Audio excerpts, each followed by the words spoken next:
extra pizari. Adongi apamba potsing adu company na adongi dukan fawba thilapagi khudong sabu so pizari. The NRS company asida distributors membership winning basingna akupa maron gidama 8974732266 8732027994 loinana 7005328762 da call tobiu. Nung tumhale Ishwar ki mangtak amadagi nung 27 mm gi mathakta leiba phawbada sanga yungpham nung phau pakha bem da leiba sanahal gi mana masing ne semba hidak thakpadagi nung sing pungtum tumhanduna phanba ngamle masinga kidney ising kom da leiba nung sing tumhanduna mai pak na laying bangamle nung leiba singna amuktang sangyeng tawthokpiu akopa marol gi dama call tobiro 9366752158 amukahana 9366752158 Laying Zariba Sanahal Sanga Yumpam Nungpo Pakam Mem Asuna Sanahan Ginungi Hidak Sitak Padagi Fakibamiu Sinkarapalabada MD Alam Khan Sora Mama Haji Muhammad Ali Sanga Yumpam Idiga Ramesur Moirang Tem Kangabok Bang Sibudon El Romes Hairo El Maichon Thodamdagi Hemant Singh Tentha Kunjao Moirang Tem Uday Singh Thobal Jawbat Tentha Kungbal Loinana Maibam Angol Jaw Tentha Kunjao Anoi Wangjing Loinana Monica Sangayum Pam Dagi Panjari Bamiu Sing a Sihida Sitak Badagi Inauna Fakrabamiu Sing Agdani Lengsin Biraksi Agyaru Pogi Saksang Wangjing Lamding Bazar Nasikong Laikai Progressive English School Manak Asida Leibiriba Agyaru Pogi Saksang da Hajing Poti Achapot Lohong Bagi Plau Amasung Sandes Makal Suna Apama Makal Gi Potlam Sing Ahongwa Mamalda Best Quality Product Oina Pangbigani Adongi Yumda Posai Thin Bagi Gari Gi Charge Lawzeroi Athapada Laiba Mioy Shingi Hena Kudong Sana Bagi Damak Mobile Gi Khuthangda Order Lawzeri Laigi Sandes Kun Mangasu Hapsari Nga Gi Saksang Laigi Saksang, Talgi Saksang, Tungan na Thamjariba Agyarupogi Saksangni. Agyarupogi Saksang asi Government of Manipur Health Department ki Food Safety and Standard Enforcement Wing Makhada Certificate Fanglaba Loinana Food Safety and Standard Authority of India ki Makhada Registration Certificate Fanglaba Adugumlaba Agyarupogi Saksangni. Aku pamarol gidama call tawbirao 80144 37069 Amukahana 80144 37069 Lengsin Birau Agyarupogi Saksang Wangjing Lamding Bazar Nasikong Laikai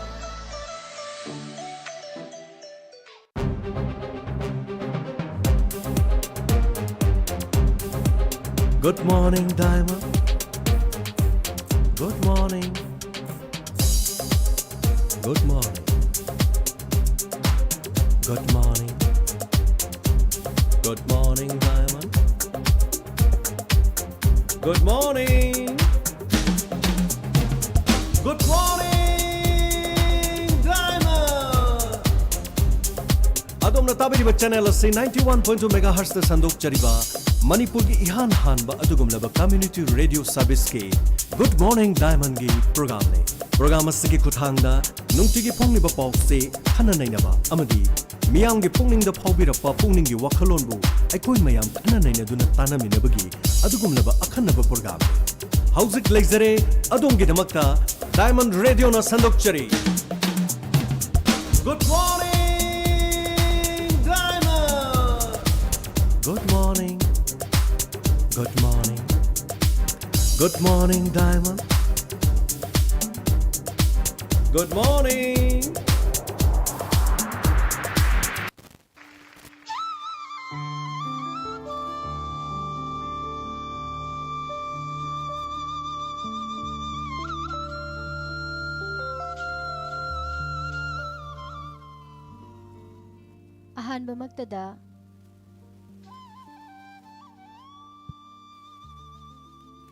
Ahanba magtada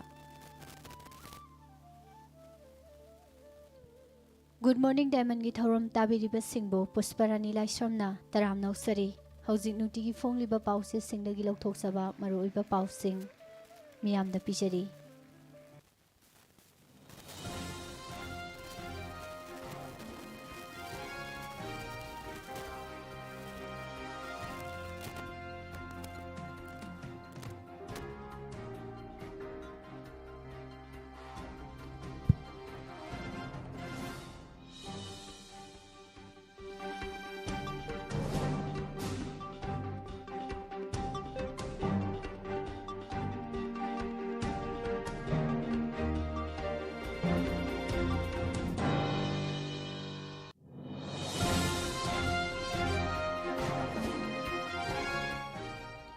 ꯌꯥꯏꯐꯔꯕ ꯉꯁꯤ ꯄꯣꯏꯅꯨꯒꯤ ꯇꯔꯥꯒ ꯃꯥꯊꯣꯏꯅꯤ ꯄꯥꯟꯕ ꯏꯪ 2020 ꯗꯤꯁꯦꯝꯕꯔꯒꯤ ꯇꯥꯔꯤꯛ 15 ꯏꯔꯥꯏ ꯅꯨꯃꯤꯠ ꯑꯁꯤꯒꯤ ꯑꯍꯥꯟꯕꯗ ꯃꯔꯨꯑꯣꯏꯕ ꯄꯥꯎ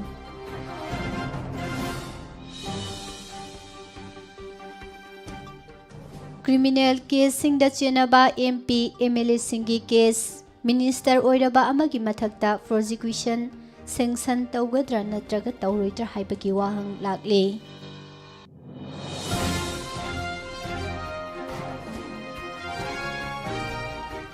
ꯅꯨꯄꯤꯁꯤꯡꯅ ꯑꯦꯟꯇꯔꯄ꯭ꯔꯦꯅꯔꯁꯤꯞꯇ ꯑꯍꯦꯟꯕ ꯃꯤꯠꯌꯦꯡ ꯊꯝꯍꯟꯅꯤꯡꯉꯤ ꯍꯥꯏꯅ ꯃꯅꯤꯄꯨꯔꯒꯤ ꯒꯣꯚꯔꯅꯔ ꯗꯣꯛꯇꯔ ꯅꯖꯃꯥ ꯍꯦꯞꯇꯨꯂꯥꯅ ꯐꯣꯡꯗꯣꯛꯈ꯭ꯔꯦ꯫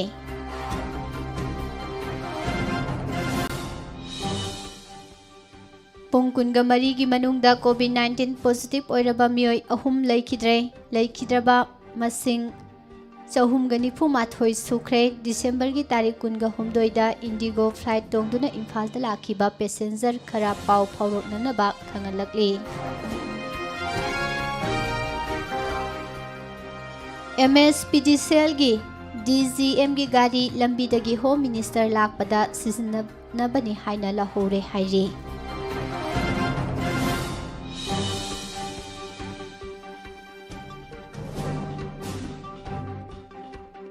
ꯈ꯭ꯔꯤꯁꯇꯤꯌꯟ ꯂꯥꯏꯅꯤꯡ ꯆꯠꯄꯁꯤꯡꯒꯤ ꯈ꯭ꯋꯥꯏꯗꯒꯤ ꯆꯥꯎꯕ ꯀꯨꯝꯍꯩ ꯑꯣꯏꯔꯤꯕ ꯈ꯭ꯔꯤꯁꯃꯥꯁꯅ ꯂꯥꯛꯄꯗ ꯃꯅꯤꯄꯨꯔꯗ ꯈꯨꯟꯗꯥꯔꯤꯕ ꯃꯤꯌꯥꯝ ꯃꯔꯨꯑꯣꯏꯅ ꯈ꯭ꯔꯤꯁꯇꯤꯌꯟ ꯂꯥꯏꯅꯤꯡ ꯆꯠꯄꯁꯤꯡꯗ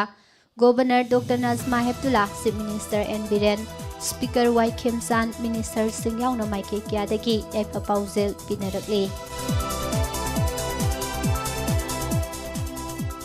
union home minister Amit Shah ꯇꯔꯥꯝꯅ ꯑꯣꯛꯄꯒꯤ ꯊꯧꯔꯝꯗ ꯃꯤꯌꯥꯝꯅ ꯁꯔꯨꯛ ꯌꯥꯕꯤꯌꯨ ꯍꯥꯏꯅ ꯆꯤꯐ ꯃꯤꯅꯤꯁꯇꯔꯅ ꯍꯥꯏꯈ꯭ꯔꯦ꯫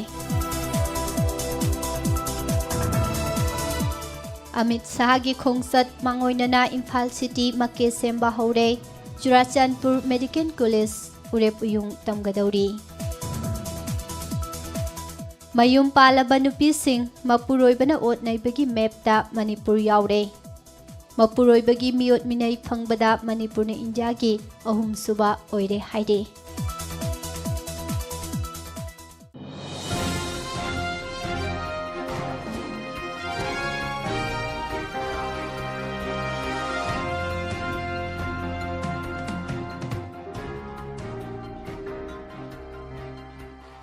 ꯑꯃꯗꯤ ꯂꯣꯛꯇꯥꯛ ꯄꯥꯠꯀꯤ ꯑꯀꯣꯏꯕꯗ ꯂꯝ ꯈꯣꯞꯆꯤꯜꯂꯛꯄ ꯅꯣꯡꯃ ꯅꯣꯡꯃꯒꯤ ꯍꯦꯟꯒꯠꯂꯛꯂꯤ꯫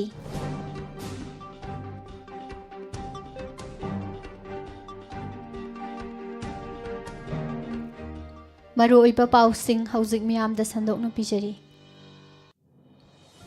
ꯂꯩꯕꯥꯛ ꯑꯁꯤꯒꯤ ꯀ꯭ꯔꯤꯃꯤꯅꯦꯜ ꯀꯦꯁꯁꯤꯡꯗ ꯆꯦꯟꯅꯕ ꯐꯣꯔꯃꯔ ꯑꯃꯁꯨꯡ ꯁꯤꯇꯤꯡ MP MLAꯁꯤꯡꯒꯤ ꯀꯦꯁꯁꯤꯡꯒꯤ ꯋꯥꯌꯦꯜ ꯑꯃꯁꯨꯡ ꯀꯦꯁꯁꯤꯡ ꯑꯁꯤꯒꯤ ꯏꯟꯚꯦꯁꯇꯤꯒꯦꯁꯟꯒꯤ ꯊꯕꯛꯁꯤꯡ ꯃꯔꯝ ꯆꯥꯗꯅ ꯊꯤꯟꯊꯔꯦ ꯍꯥꯏꯔꯗꯨꯅ ꯑꯁꯤꯒꯨꯝꯕ ꯀꯦꯁꯁꯤꯡ ꯑꯁꯤꯒꯤ ꯋꯥꯌꯦꯜ ꯑꯃꯗꯤ ꯏꯟꯚꯦꯁꯇꯤꯒꯦꯁꯟꯒꯤ ꯊꯕꯛ ꯊꯧꯔꯝꯁꯤꯡ ꯊꯨꯖꯤꯜꯍꯟꯅꯕ ꯁꯨꯄ꯭ꯔꯤꯝ ꯀꯣꯔꯠ ꯑꯣꯐ ꯏꯟꯗꯤꯌꯥꯗ ꯐꯥꯏꯜ ꯇꯧꯔꯛꯄ ꯁꯤꯚꯤꯜ ꯔꯤꯠ ꯄꯤꯇꯤꯁꯟ ꯑꯃꯒꯤ ꯑꯣꯔꯗꯔꯗꯒꯤ ꯍꯥꯏ ꯀꯣꯔꯠ ꯑꯣꯐ ꯃꯅꯤꯄꯨꯔꯅꯁꯨ ꯁ꯭ꯇꯦꯠꯁꯤꯒꯤ ꯀ꯭ꯔꯤꯃꯤꯅꯦꯜ ꯀꯦꯁꯁꯤꯡ ꯆꯦꯟꯅꯕ ꯐꯣꯔꯃꯔ ꯑꯃꯁꯨꯡ ꯁꯤꯇꯤꯡ MP MLAꯁꯤꯡꯒꯤ ꯃꯊꯛꯇ ꯂꯧꯈꯠꯄ ꯀꯦꯁꯀꯤ ꯋꯥꯌꯦꯜꯗ ꯗꯤꯔꯦꯛꯁꯟ ꯄꯤꯔꯕꯁꯨ ꯑꯀꯛꯅꯕ ꯀꯦꯁ ꯑꯃꯗ ꯆꯦꯟꯅꯔꯤꯕ ꯍꯧꯖꯤꯛꯅ ꯂꯩꯉꯥꯛꯁꯤꯒꯤ ꯃꯤꯅꯤꯁꯇꯔ ꯑꯣꯏꯔꯕ ꯃꯤꯑꯣꯏ ꯑꯃꯒꯤ ꯃꯊꯛꯇ ꯄ꯭ꯔꯣꯁꯤꯀ꯭ꯌꯨꯁꯟ ꯁꯦꯡꯁꯟ ꯇꯧꯒꯗ꯭ꯔꯥ ꯅꯠꯇ꯭ꯔꯒ ꯇꯧꯔꯣꯏꯗ꯭ꯔꯥ ꯍꯥꯏꯕ ꯋꯥꯍꯪ ꯑꯁꯤ ꯆꯣꯡꯊꯣꯔꯛꯂꯦ꯫ ꯁꯨꯄ꯭ꯔꯤꯝ ꯀꯣꯔꯠ ꯑꯣꯐ ꯏꯟꯗꯤꯌꯥꯗ ꯁꯤꯚꯤꯜ ꯔꯤꯠ ꯄꯤꯇꯤꯁꯟ ꯐꯥꯏꯜ ꯇꯧꯔꯛꯄ ꯄꯤꯇꯤꯁꯅꯔꯁꯤꯡ ꯑꯁꯤ ꯑꯁ꯭ꯋꯤꯅꯤ ꯀꯨꯃꯥꯔ ꯎꯄꯥꯙ꯭ꯌꯥय ꯑꯃꯁꯨꯡ ꯃꯍꯥꯛꯀꯤ ꯀꯥꯡꯕꯨꯅꯤ꯫ ꯄꯤꯇꯤꯁꯅꯔꯁꯤꯡ ꯑꯁꯤꯅ ꯐꯥꯏꯜ ꯇꯧꯔꯛꯈꯤꯕ ꯔꯤꯠ ꯄꯤꯇꯤꯁꯟ ꯑꯁꯤꯒꯤ ꯅꯝꯕꯔꯅ 699/2016ꯅꯤ꯫ ꯄꯤꯇꯤꯁꯟ ꯑꯁꯤ ꯌꯨꯅꯤꯌꯟ ꯑꯣꯐ ꯏꯟꯗꯤꯌꯥ ꯑꯃꯁꯨꯡ ꯃꯔꯤ ꯂꯩꯅꯕ ꯑꯣꯊꯣꯔꯤꯇꯤꯁꯤꯡꯕꯨ ꯔꯦꯁꯄꯣꯟꯗꯦꯟꯠꯁꯤꯡ ꯑꯣꯏꯅ ꯀꯣꯟꯁꯤꯜꯂꯒ ꯃꯈꯣꯏꯒꯤ ꯃꯊꯛꯇ ꯐꯥꯏꯜ ꯇꯧꯔꯛꯄꯅꯤ꯫ ꯂꯣꯏꯅꯅ ꯂꯩꯕꯥꯛꯁꯤꯒꯤ ꯑꯇꯩ ꯁ꯭ꯇꯦꯠꯁꯤꯡꯗ ꯇꯧꯅꯕꯒꯨꯝꯅ ꯍꯥꯏ ꯀꯣꯔꯠ ꯑꯣꯐ ꯃꯅꯤꯄꯨꯔꯅ ꯁ꯭ꯇꯦꯠ ꯑꯁꯤꯒꯤ ꯀ꯭ꯔꯤꯃꯤꯅꯦꯜ ꯀꯦꯁꯁꯤꯡꯗ ꯆꯦꯟꯅꯕ ꯐꯣꯔꯃꯔ ꯑꯃꯗꯤ ꯁꯤꯇꯤꯡ MP MLAꯁꯤꯡꯒꯤ ꯀꯦꯁꯀ ꯃꯔꯤ ꯂꯩꯅꯅ ꯁꯨꯄ꯭ꯔꯤꯝ ꯀꯣꯔꯠꯀꯤ ꯗꯤꯔꯦꯛꯁꯟꯗꯒꯤ ꯁꯨ ꯃꯣꯇꯣꯗ ꯄꯕ꯭ꯂꯤꯛ ꯏꯟꯇꯔꯦꯁ ꯂꯤꯇꯤꯒꯦꯁꯟ ꯑꯣꯏꯅ ꯔꯦꯖꯤꯁꯇꯔ ꯇꯧꯗꯨꯅ ꯂꯧꯈꯠꯄ ꯀꯦꯁꯀꯤ ꯅꯝꯕꯔꯅ PIL 38/2020ꯅꯤ꯫ PIL ꯑꯁꯤ ꯍꯥꯏ ꯀꯣꯔꯠꯀꯤ ꯆꯤꯐ ꯖꯁꯇꯤꯁ ꯔꯥꯃꯥꯂꯤꯡꯒ ꯁꯨꯙꯥꯀꯔ ꯑꯃꯁꯨꯡ ꯖꯁꯇꯤꯁ ꯑꯍꯟꯊꯦꯝ ꯕꯤꯃꯣꯜꯒꯤ ꯗꯤꯚꯤꯖꯟ ꯕꯦꯟꯆꯇ ꯂꯤꯁ ꯇꯧꯕꯗꯒꯤ ꯕꯦꯟꯆ ꯑꯁꯤꯗ ꯂꯧꯈꯠꯇꯨꯅ ꯈꯟꯅꯔꯒ ꯃꯦꯇꯔ ꯑꯁꯤꯒ ꯃꯔꯤ ꯂꯩꯅꯕ ꯗꯤꯔꯦꯛꯁꯟꯁꯤꯡ ꯄꯤꯗꯨꯅ ꯂꯥꯛꯈꯤꯕꯅꯤ꯫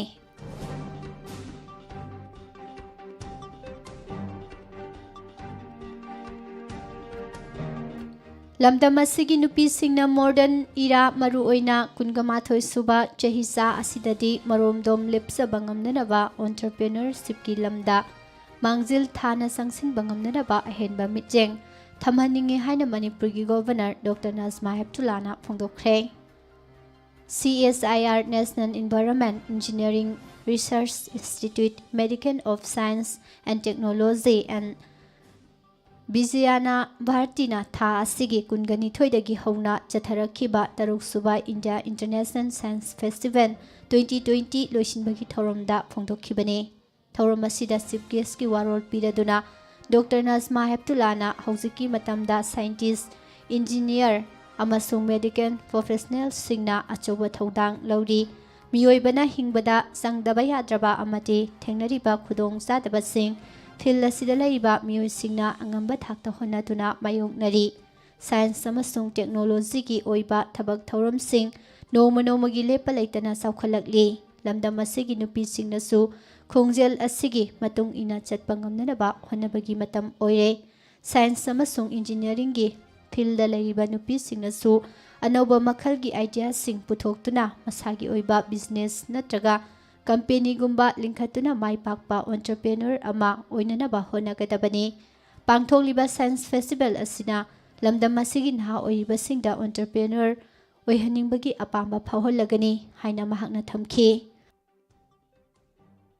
ꯏꯟꯗꯤꯌꯥꯒꯤ ꯑꯋꯥꯡ ꯅꯣꯡꯄꯣꯛ ꯂꯝꯗꯝꯗ ꯂꯩꯕ ꯁ꯭ꯇꯦꯠꯁꯤꯡ ꯑꯁꯤꯗ ꯂꯩꯔꯤꯕ ꯅꯍꯥꯁꯤꯡꯒꯤ ꯍꯩꯁꯤꯡꯕ ꯑꯗꯨꯕꯨꯁꯨ ꯊꯥꯒꯠꯈꯤꯕꯒ ꯂꯣꯏꯅꯅ ꯂꯝꯗꯝ ꯑꯁꯤꯒꯤ ꯆꯍꯤ ꯅꯧꯔꯤꯕ ꯀꯌꯥꯁꯨ ꯃꯥꯏ ꯄꯥꯛꯂꯕ ꯑꯣꯟꯇꯔꯄ꯭ꯔꯦꯅꯔ ꯑꯣꯏꯕꯒꯤ ꯆꯥꯡ ꯍꯦꯟꯒꯠꯂꯛꯂꯤ꯫ ꯂꯝꯗꯝ ꯑꯁꯤꯗꯒꯤ ꯊꯣꯛꯈꯤꯕ ꯗꯣꯛꯇꯔ ꯑꯃꯗꯤ ꯏꯟꯖꯤꯅꯤꯌꯔ ꯀꯌꯥꯁꯨ ꯂꯩꯕꯥꯛ ꯑꯁꯤꯒꯤ ꯇꯣꯉꯥꯟ ꯇꯣꯉꯥꯟꯕ ꯃꯐꯝꯁꯤꯡꯗ ꯃꯊꯧ ꯇꯧꯔꯤ꯫ ꯂꯩꯕꯥꯛ ꯑꯁꯤꯒꯤ ꯃꯄꯥꯟꯗꯁꯨ ꯃꯅꯤꯄꯨꯔꯤ ꯀꯌꯥꯅ ꯐꯤꯜꯗ ꯑꯁꯤꯗ ꯃꯥꯏ ꯄꯥꯛꯅ ꯊꯕꯛ ꯇꯧꯔꯤ ꯍꯥꯏꯈꯤ꯫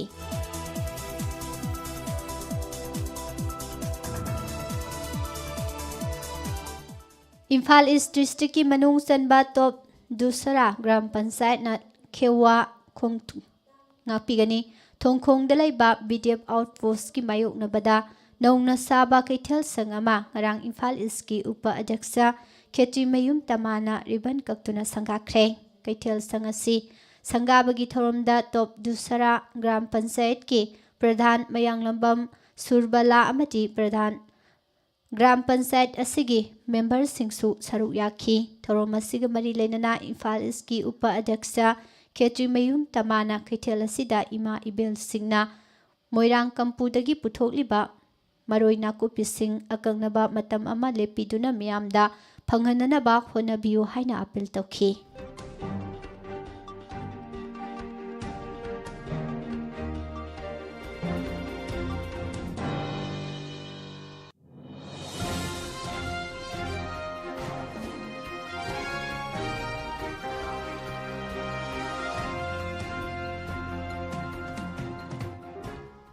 Manipur State Power Distribution Company Limited MSPDCL Bishnupur Division की Deputy General Manager DGM Laisram Joy Kumar Second MR Gate Talaiba MSPDCL की ऑफिस तगी हलकपदा पुलिस न लंबी द खामदुना महाकना तोंगलकपा जिप्सी अदु होम मिनिस्टर लाकपदा सिजनना बनी हाइना लहोरे हाइरी थौदोक असि MSPDCL Bishnupur Division की DGM न Second MR Gate Talaiba MSPDCL की ऑफिस तगी मयुमदा हलकपदा मणिपुर पब्लिक सर्विस कमीशन की मपादा लेरंबा मणिपुर पुलिस की टीम अमना खामलक्तुना गाड़ी अदुगा कोनना मखोइबो मोइरांगखोमदा लेबा Manipur state road transport corporation MSRTC की ऑफिस ता पोदुना सतखी पुलिस सिंह अदुदा महाक MSPDCL बिष्णुपुर डिवीजन की डिप्टी जनरल मैनेजर नि हाइना सक्ताक्लबसु MSRTC मोइरांगखोम हेक यौबगा जिप्सी अदुगी सो लौसिनख्रगा इम्फाल वेस्ट की ट्रांसपोर्ट ऑफिस की डिप्टी डायरेक्टर BK सरमगा उनदुना वारी साबिरो हाइकी मदुगी मतुंगदा DGM लाइसम जॉय कुमारना BK सरमगी ऑफिस ता संगदुना अमु हन्ना सक्ताक्लबा मतुंगदा ngaihak ngaibiu haina mapanda phamallega miyoi ama thoklakduna gypsy ꯒꯥꯔꯤ ꯑꯁꯤ ꯗꯤꯁꯦꯝꯕꯔꯒꯤ ꯇꯥꯔꯤꯛ 28 ꯅꯣꯡꯃꯥꯏꯖꯤꯡ ꯅꯨꯃꯤꯠꯇ ꯏꯟꯗꯤꯌꯥꯒꯤ ꯍꯣꯝ ꯃꯤꯅꯤꯁꯇꯔ ꯂꯥꯛꯄꯗ ꯁꯤꯖꯤꯟꯅꯅꯕꯒꯤꯗꯃꯛ ꯍꯧꯖꯤꯛ ꯐꯥꯁ MRꯒꯤ ꯒ꯭ꯔꯥꯎꯟꯗ ꯄꯨꯁꯤꯜꯂꯒꯅꯤ ꯍꯥꯏꯗꯨꯅ ꯑꯏꯕ ꯆꯦ ꯑꯃ ꯄꯤꯔꯛꯇꯨꯅ ꯒꯥꯔꯤ ꯑꯁꯤ ꯂꯧꯍꯧꯈꯤꯕꯅꯤ꯫ ꯊꯧꯗꯣꯛ ꯑꯁꯤꯒꯤ ꯃꯇꯥꯡꯗ Manipur state power distribution company limited MSPDCL Bishnupur ꯗꯤꯕꯤꯖꯟꯒꯤ deputy general manager DGM Laishram ꯖꯣꯏꯀꯨꯃꯥꯔꯅ ꯐꯣꯡꯗꯣꯔꯛꯄꯒꯤ ꯃꯇꯨꯡ ꯏꯟꯅ MSPDCL ꯕꯤꯁꯅꯨꯄꯨꯔ ꯗꯤꯕꯤꯖꯟꯒꯤ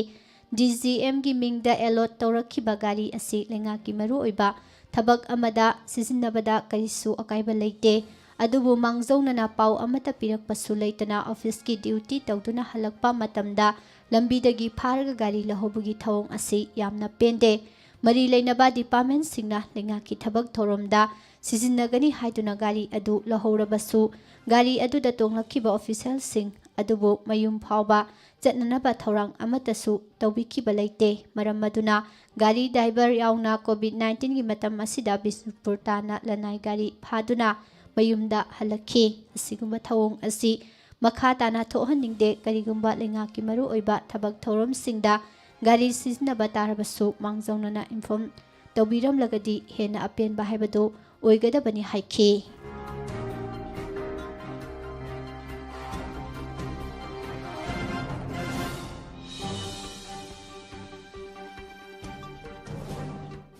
ꯀꯨꯝꯖꯥ ꯏꯪ 2018ꯗ ꯄꯥꯡꯊꯣꯛꯈꯤꯕ ꯑꯦꯁꯦꯝꯕ꯭ꯂꯤ ꯃꯤꯈꯜꯗ ꯄꯥꯁꯣꯏ ACꯒꯤ ꯑꯣꯏꯅ ꯚꯣꯠ ꯃꯁꯤꯡ ꯊꯤꯕꯗ ꯑꯔꯥꯟꯕ ꯇꯧꯔꯦ ꯍꯥꯏꯕꯒꯤ ꯆꯤꯡꯅꯕ ꯂꯩꯕꯗꯒꯤ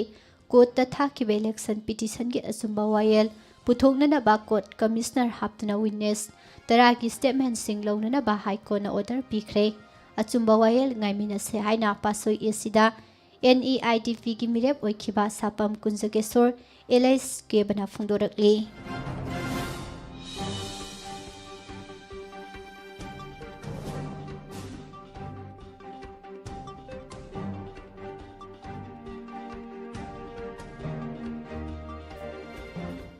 ꯃꯅꯤꯄꯨꯔꯤ ꯁ꯭ꯇꯨꯗꯦꯟꯠꯁ ꯐꯦꯗꯔꯦꯁꯟ MSF ꯃꯌꯥꯏ ꯂꯣꯏꯁꯪꯅ ꯃꯌꯥꯏ ꯀꯥꯕ ꯆꯤꯟꯖꯥꯛꯀꯤ ꯃꯥꯌꯣꯛꯇ ꯆꯪꯁꯤꯜꯂꯛꯄ ꯈꯣꯡꯖꯪꯒꯤ ꯃꯅꯨꯡꯆꯟꯅ ꯉꯔꯥꯡꯁꯨ ꯏꯝꯐꯥꯜꯒꯤ ꯕꯤꯔ ꯇꯤꯀꯦꯟꯗ꯭ꯔꯖꯤꯠ ꯏꯟꯇꯔꯅꯦꯁꯅꯦꯜ ꯏꯌꯔꯄꯣꯔꯠꯇꯒꯤ ꯏꯀꯣꯚꯦꯟ MN01S2289 ꯑꯃꯗ ꯍꯥꯞꯂꯒ ꯄꯨꯔꯛꯄ ꯃꯤꯊꯥ ꯃꯅꯥ ꯄꯣꯂꯥꯡ 5 ꯔꯣꯝ ꯐꯥꯒꯠꯇꯨꯅ ꯃꯤꯌꯥꯝ ꯃꯥꯡꯗ ꯃꯩ ꯊꯥꯗꯨꯅ ꯃꯥꯡꯍꯟꯈ꯭ꯔꯦ ꯍꯥꯏꯔꯤ꯫ ꯈ꯭ꯔꯤꯁꯇꯦꯟ ꯂꯥꯏꯅꯤꯡ ꯆꯠꯄꯁꯤꯡꯒꯤ ꯈ꯭ꯋꯥꯏꯗꯒꯤ ꯆꯥꯎꯕ ꯀꯨꯝꯍꯩ ꯑꯃ ꯑꯣꯏꯔꯤꯕ ꯈ꯭ꯔꯤꯁꯃꯥꯁꯅ ꯂꯥꯛꯄꯗ ꯃꯅꯤꯄꯨꯔꯗ ꯈꯨꯟꯗꯥꯔꯤꯕ ꯃꯤꯌꯥꯝ ꯃꯔꯨꯑꯣꯏꯅ ꯈ꯭ꯔꯤꯁꯇꯦꯟ ꯂꯥꯏꯅꯤꯡ ꯆꯠꯄꯁꯤꯡꯗ governor doctor Najma Heptulla, chief minister N Biren, speaker Y Khemchand, ꯃꯤꯅꯤꯁꯇꯔꯁꯤꯡ ꯌꯥꯎꯅ ꯃꯥꯏꯀꯩ ꯀꯌꯥꯗꯒꯤ ꯌꯥꯏꯐ ꯄꯥꯎꯖꯦꯜ ꯄꯤꯅꯔꯛꯂꯤ꯫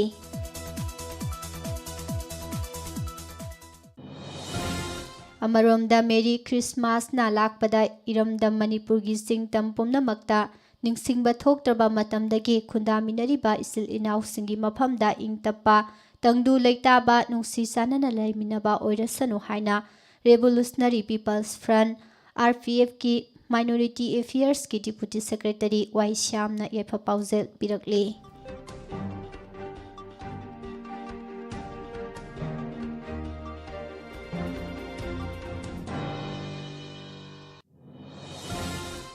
ꯂꯥꯛꯂꯤꯕ ꯗꯤꯁꯦꯝꯕꯔꯒꯤ ꯇꯥꯔꯤꯛ 28ꯗ union home minister Amit Shah ꯃꯅꯤꯄꯨꯔꯗ ꯂꯥꯛꯀꯗꯧꯔꯤ꯫ ꯈꯣꯡꯆꯠ ꯑꯁꯤꯒ ꯃꯔꯤ ꯂꯩꯅꯅ ꯌꯨꯅꯤꯌꯟ ꯍꯣꯝ ꯃꯤꯅꯤꯁꯇꯔ ꯁꯥꯍꯕꯨ ꯇꯔꯥꯝꯅ ꯑꯣꯛꯄꯒꯤ ꯊꯧꯔꯝꯗ ꯂꯝꯗꯝ ꯑꯁꯤꯒꯤ ꯃꯤꯌꯥꯝꯅ ꯁꯔꯨꯛ ꯌꯥꯕꯤꯌꯨ ꯍꯥꯏꯅ ꯆꯤꯞ ꯃꯤꯅꯤꯁꯇꯔ ꯅꯣꯡꯊꯣꯝꯕꯝ ꯕꯤꯔꯦꯟꯅ ꯐꯣꯡꯗꯣꯔꯛꯂꯤ꯫ CM ꯁꯦꯀ꯭ꯔꯦꯇꯔꯤꯌꯦꯠꯇ ꯄꯥꯡꯊꯣꯛꯈꯤꯕ directorate of information and public relations DIPRꯅ ꯄꯨꯊꯣꯛꯄ ꯀꯨꯝꯖꯥ ꯏꯪ 2018ꯒꯤ ꯗꯥꯏꯔꯤ ꯑꯃꯗꯤ ꯋꯣꯜ ꯀꯦꯂꯦꯟꯗꯔ ꯐꯣꯡꯕꯒꯤ ꯊꯧꯔꯝꯗ ꯆꯤꯞ ꯃꯤꯅꯤꯁꯇꯔꯅ ꯍꯥꯏꯈꯤ꯫ DIPRꯅ ꯄꯨꯊꯣꯛꯄ ꯗꯥꯏꯔꯤ ꯑꯃꯁꯨꯡ ꯋꯣꯜ ꯀꯦꯂꯦꯟꯗꯔ ꯃꯇꯝ ꯆꯥꯅ ꯄꯨꯊꯣꯛꯄ ꯉꯝꯕ ꯑꯁꯤꯒꯤꯗꯃꯛ IPR ꯃꯤꯅꯤꯁꯇꯔ ꯑꯃꯗꯤ ꯗꯤꯄꯥꯔꯠꯃꯦꯟꯠ ꯑꯁꯤꯒꯤ ꯑꯣꯐꯤꯁꯤꯌꯦꯜꯁꯤꯡꯕꯨ ꯊꯥꯒꯠꯂꯤ꯫ ꯁ꯭ꯇꯦꯠ ꯑꯁꯤꯗ COVID-19ꯒꯤ ꯀꯦꯁ ꯊꯦꯡꯅꯕꯒꯤ ꯆꯥꯡ ꯇꯞꯅ ꯇꯞꯅ ꯍꯟꯊꯔꯛꯂꯤ꯫ ꯑꯊꯨꯕ ꯃꯇꯝꯒꯤ ꯃꯅꯨꯡꯗ ꯂꯩꯅꯥ ꯂꯥꯏꯆꯠ ꯑꯁꯤ ꯂꯥꯛꯁꯤꯟꯕ ꯉꯝꯂꯒꯅꯤ ꯍꯥꯏꯕꯒꯤ ꯊꯥꯖꯕ ꯂꯩ꯫ ꯈ꯭ꯔꯤꯁꯃꯥꯁ ꯀꯨꯝꯍꯩꯒ ꯃꯔꯤ ꯂꯩꯅꯅ ꯑꯊꯤꯡꯕ ꯈꯔ ꯀꯣꯝꯊꯣꯛꯂꯕꯁꯨ ꯃꯤꯌꯥꯝꯅ SOPꯁꯤꯡ ꯉꯥꯛꯅ ꯆꯠꯄꯤꯌꯨ꯫ UKꯗ COVID-19ꯒꯤ ꯑꯅꯧꯕ ꯁ꯭ꯇ꯭ꯔꯦꯟ ꯑꯃ ꯁꯟꯗꯣꯔꯛꯂꯤꯕ ꯑꯁꯤꯅ ꯑꯩꯈꯣꯏ ꯆꯦꯛꯁꯤꯟꯅ ꯂꯩꯕꯗꯤ ꯑꯗꯨꯃꯛ ꯃꯊꯧ ꯇꯥꯔꯤ꯫ ꯂꯥꯛꯂꯤꯕ ꯅ꯭ꯌꯨ ꯌꯔꯒꯤ ꯊꯧꯔꯝ ꯄꯥꯡꯊꯣꯛꯅꯅꯕ ꯍꯣꯠꯅꯕꯗ ꯃꯤꯌꯥꯝꯅ ꯄꯤꯛꯅꯤꯛ ꯄꯥꯔꯇꯤꯁꯤꯡ ꯌꯥꯔꯤꯕ ꯃꯈꯩ ꯁꯤꯟꯕꯤꯒꯅꯨ ꯍꯥꯏꯅꯁꯨ ꯆꯤꯞ ꯃꯤꯅꯤꯁꯇꯔꯅ ꯃꯈꯥ ꯇꯥꯅ ꯐꯣꯡꯗꯣꯛꯈꯤ꯫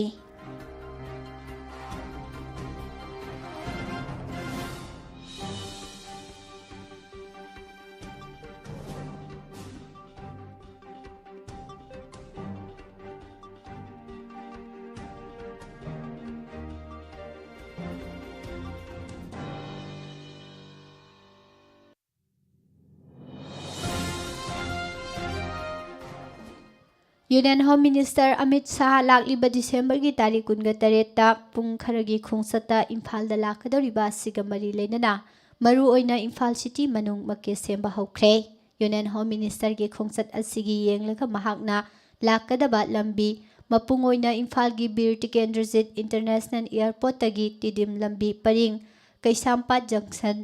निताईपाट चुथेक अमसुंग संजेन थोंगदगी पैलेस कंपाउंड फाउबगी लंबी छित सेंबगी थबक सथखरे। एजेंसी की पाउदा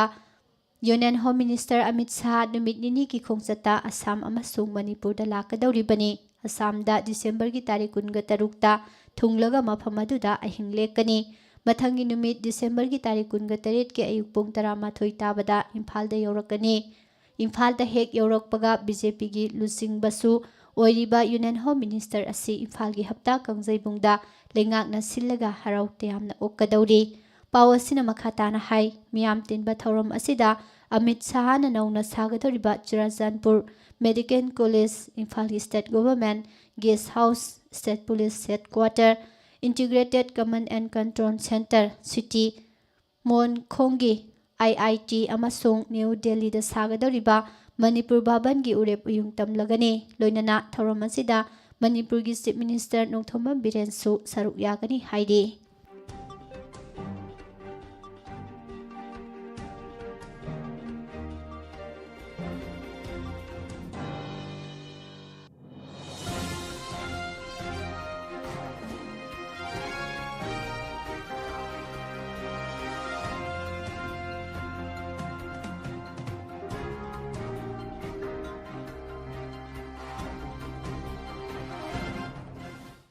सही 19 94 फाउबगी मनुंगदा लैबा मयुम मकई पालबा नुपीसिंगना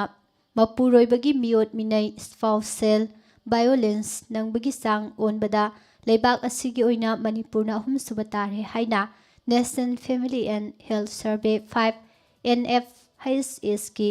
2019-2020 की रिपोर्ट अमना हाइरी। हाइरिबा national family and health survey 2019-2020 की रिपोर्ट असिगी मतुंग इना सही 19 दगी 94 फाउबगी मनुंगदा लैबा मयुम मकई पालबा नुपीसिंगना मपुरोइबा अमति मपुरोइबगी इमुंगना ओटपी नैबीबगी सांग असि कर्नाटकाना सादा 94.3 ओइदुना लैबाक असिगी स्पाउसेल वायोलेंस ख्वाइदगी वांगबा स्टेट ओइरे। बिहारना सादा 90 अमदी मणिपुरना सादा 59.3 ओइदुना अहुम सुबा ताखिबनी। लोइनना तेलंगाना सादा 53.8 ओइदुना अहुम सुबा अमदी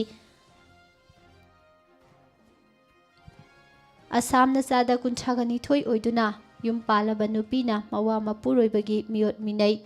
ख्वाइदगी थोकपा 5 सुबा स्टेट ओइरे। सिंथानिंगाई ओइबा मवोंगदा नागालैंड नुपीना मवा मपुरोइबगी मियोट मिनै फंबगी सांग असि सुपनगी सादा 3.3 खक्ता ओइदुना ख्वाइदगी हंथबा स्टेट ओइरे। लोइनना हिमाचल प्रदेश अमदी गोवाना सादा 9.3 ओइदुना अनिसुबा जम्मू एंड कश्मीरना सादा 9.3 ओइदुना अहुम सुबा अमसुंग केरलाना सादा 9.8 ओइदुना मरी सुबा ख्वाइदगी नेम्बा स्टेट ओइरे। लैबा असिगी स्टेट 22 अमदी यूनियन टेरिटोरी सिंगी ओइनसु संसदता युम पालबा सही 19 दगी 94 फाउबगी मनुंगदा लैबा नुपी सादा 10.2 अमदी मवा मपुरोइबगी मियोट मिनेगी सैथेंग फंगी हाइना national family and health survey 5 2019-2020 की रिपोर्ट असिना हाइरी। अदुम ओइनमक कुमजा इं 2015-13 सथखिबा national family and health survey 4 NFHS की रिपोर्ट मतुंग इनदी लैबाक असिदा युम पालबा नुपीना मपुरोइबा अमदी मपुरोइबगी इमुंगी मियोट मिनै ꯐꯪꯕꯒꯤ ꯆꯥꯡ ꯑꯁꯤ ꯆꯥꯗ 22.8 ꯑꯣꯏꯈꯤꯕꯅꯤ꯫ ꯍꯥꯏꯔꯤꯕ ꯔꯤꯄꯣꯔꯠ ꯑꯁꯤꯒ ꯌꯦꯡꯅꯕꯗ ꯑꯅꯧꯕ ꯔꯤꯄꯣꯔꯠ ꯑꯁꯤꯗꯗꯤ ꯃꯤꯑꯣꯠ ꯃꯤꯅꯩꯒꯤ ꯆꯥꯡ ꯑꯁꯤ ꯍꯟꯊꯔꯦ꯫ ꯂꯩꯕꯥꯛ ꯑꯁꯤꯒꯤ ꯑꯣꯏꯅ ꯌꯦꯡꯕꯗ ꯅꯨꯄꯤꯒꯤ ꯃꯊꯛꯇ ꯃꯋꯥ ꯃꯄꯨꯔꯣꯏꯕꯅ ꯆꯠꯊꯕ ꯃꯤꯑꯣꯠ ꯃꯤꯅꯩꯒꯤ ꯆꯥꯡ ꯍꯟꯊꯔꯛꯄ ꯇꯥꯔꯕꯁꯨ ꯀꯔꯅꯥꯇꯀꯥ, ꯕꯤꯍꯥꯔ, ꯃꯅꯤꯄꯨꯔ, ꯇꯦꯂꯪꯒꯥꯅꯥ ꯑꯃꯗꯤ ꯑꯁꯥꯝꯗꯗꯤ ꯍꯟꯊꯕ ꯂꯩꯇ꯭ꯔꯤ꯫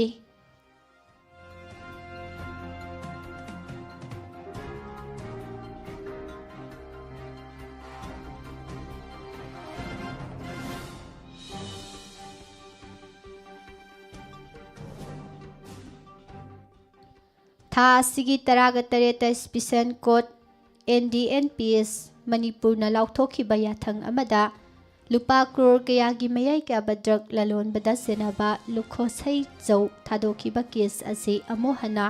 ꯏꯟꯚꯦꯁꯇꯤꯒꯦꯁꯟ ꯆꯠꯊꯕꯒ ꯂꯣꯏꯅꯅ ꯃꯅꯤꯄꯨꯔ ꯍꯥꯏꯀꯣꯔꯠꯇ ꯑꯄꯤꯜ ꯆꯠꯄꯤꯅꯅꯕ ꯉꯔꯥꯡ collision against drugs and alcohol ꯀꯗꯥꯅ ꯃꯅꯤꯄꯨꯔꯒꯤ ꯆꯤꯐ ꯃꯤꯅꯤꯁꯇꯔ ꯅꯣꯡꯊꯣꯝꯕꯝ ꯕꯤꯔꯦꯟꯗ ꯃꯦꯃꯣꯔꯦꯟꯗꯝ ꯑꯃ ꯄꯤꯁꯤꯟꯈ꯭ꯔꯦ꯫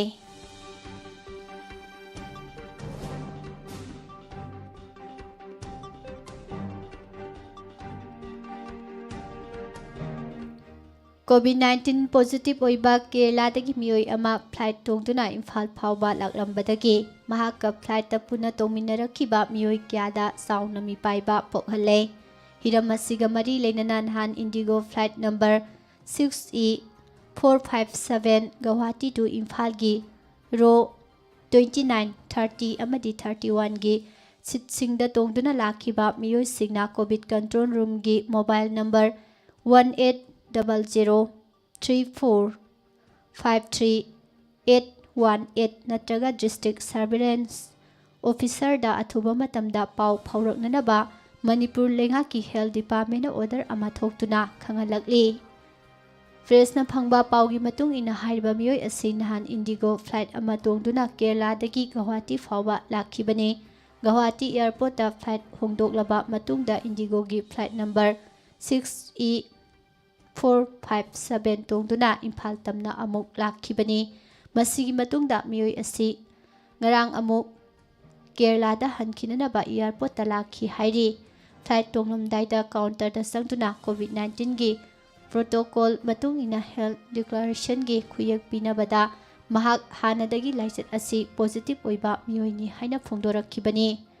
ꯄꯥꯎ ꯑꯁꯤ ꯍꯦꯛ ꯐꯪꯕꯒ ꯃꯔꯤ ꯂꯩꯅꯕꯁꯤꯡꯅ ꯆꯦꯛꯁꯤꯟ ꯊꯧꯔꯥꯡ ꯂꯧꯈꯠꯂꯛꯄꯒ ꯂꯣꯏꯅꯅ ꯃꯤꯑꯣꯏ ꯑꯁꯤ ꯂꯝꯕꯣꯏ ꯈꯣꯡꯅꯥꯡꯈꯣꯡꯒꯤ ꯀꯣꯚꯤꯗ ꯀꯦꯌꯔ ꯁꯦꯟꯇꯔꯗ ꯄꯨꯗꯨꯅ ꯊꯝꯈꯤ꯫ ꯑꯣꯏꯔꯛꯂꯤꯕ ꯐꯤꯚꯝ ꯑꯁꯤꯒꯤ ꯌꯦꯡꯂꯒ ꯃꯤꯑꯣꯏ ꯑꯁꯤꯒ ꯅꯍꯥꯟ ꯐ꯭ꯂꯥꯏꯠ ꯇꯣꯡꯃꯤꯟꯅꯗꯨꯅ ꯂꯥꯛꯂꯤꯕꯁꯤꯡ ꯑꯗꯨ ꯇꯉꯥꯏꯐꯗꯅ ꯇꯦꯁꯠ ꯇꯧꯊꯣꯛꯇꯕ ꯌꯥꯗꯕꯗꯒꯤ ꯃꯤꯑꯣꯏꯁꯤꯡ ꯑꯗꯨꯒꯤ ꯈꯣꯡꯒꯨꯜ ꯂꯤꯕ ꯍꯧꯔꯛꯈꯤꯕꯅꯤ ꯍꯥꯏꯔꯤ꯫ ꯆꯩꯔꯛ ꯑꯁꯤꯗ ꯍꯧꯈꯤꯕ ꯄꯨꯡ 24 ꯑꯁꯤꯒꯤ ꯃꯅꯨꯡꯗ ꯁ꯭ꯇꯦꯠ ꯑꯁꯤꯗ ꯂꯥꯏꯆꯠ ꯑꯁꯤ ꯄꯣꯖꯤꯇꯤꯚ ꯑꯣꯏꯕ ꯃꯤꯑꯣꯏ 3 ꯂꯩꯈꯤꯗꯕꯒ ꯂꯣꯏꯅꯅ ꯍꯧꯖꯤꯛ ꯐꯥꯎꯕꯒꯤ ꯑꯣꯏꯅ ꯁ꯭ꯇꯦꯠ ꯑꯁꯤꯗ ꯂꯥꯏꯆꯠ ꯑꯁꯤꯅ ꯃꯔꯝ ꯑꯣꯏꯗꯨꯅ ꯂꯩꯈꯤꯗꯕ ꯃꯤꯁꯤꯡ 394 ꯁꯨꯈ꯭ꯔꯦ꯫ ꯉꯔꯥꯡ ꯅꯧꯅ ꯂꯩꯈꯤꯗ꯭ꯔꯕ ꯃꯤꯑꯣꯏꯁꯤꯡ ꯑꯁꯤ ꯁꯤꯖ ꯍꯣꯁꯄꯤꯇꯥꯜꯗ ꯃꯁꯥꯒꯤ ꯆꯍꯤ 65 ꯁꯨꯔꯕ ꯏꯝꯐꯥꯜ ꯋꯦꯁꯠ ꯗꯤꯁꯇ꯭ꯔꯤꯛꯇꯒꯤ ꯅꯨꯄꯥ ꯑꯃ, ꯔꯤꯝꯁ ꯍꯣꯁꯄꯤꯇꯥꯜꯗ ꯃꯁꯥꯒꯤ ꯆꯍꯤ 53 ꯁꯨꯔꯕ ꯊꯧꯕꯥꯜ ꯗꯤꯁꯇ꯭ꯔꯤꯛꯇꯒꯤ ꯅꯨꯄꯤ ꯑꯃ ꯑꯃꯗꯤ ꯖꯦꯝꯅꯤꯝꯁ ꯍꯣꯁꯄꯤꯇꯥꯜꯗ ꯃꯁꯥꯒꯤ ꯆꯍꯤ 44 ꯁꯨꯔꯕꯤ ꯕꯤꯁꯅꯨꯄꯨꯔ ꯗꯤꯁꯇ꯭ꯔꯤꯛꯇꯒꯤ ꯅꯨꯄꯤ ꯑꯃꯒꯅꯤ꯫ ꯑꯃꯔꯣꯝꯗ ꯃꯅꯤꯄꯨꯔꯗ ꯍꯧꯈꯤꯕ ꯄꯨꯡ 24 ꯑꯁꯤꯒꯤ ꯃꯅꯨꯡꯗ CRPFꯀꯤ ꯄꯔꯁꯅꯦꯜ ꯑꯃ ꯌꯥꯎꯅ ꯁ꯭ꯇꯦꯠ ꯑꯁꯤꯗ ꯄꯨꯟꯅ ꯃꯤꯑꯣꯏ 94 ꯀꯣꯚꯤꯗ-19 ꯄꯣꯖꯤꯇꯤꯚ ꯑꯣꯏꯕ ꯅꯧꯅ ꯊꯦꯡꯅꯗꯨꯅ ꯑꯄꯨꯟꯕ ꯃꯤꯁꯤꯡ 18,963 ꯁꯨꯈ꯭ꯔꯦ꯫ ꯑꯦꯛꯇꯤꯚ ꯀꯦꯁ 1,362 ꯂꯩꯔꯤ꯫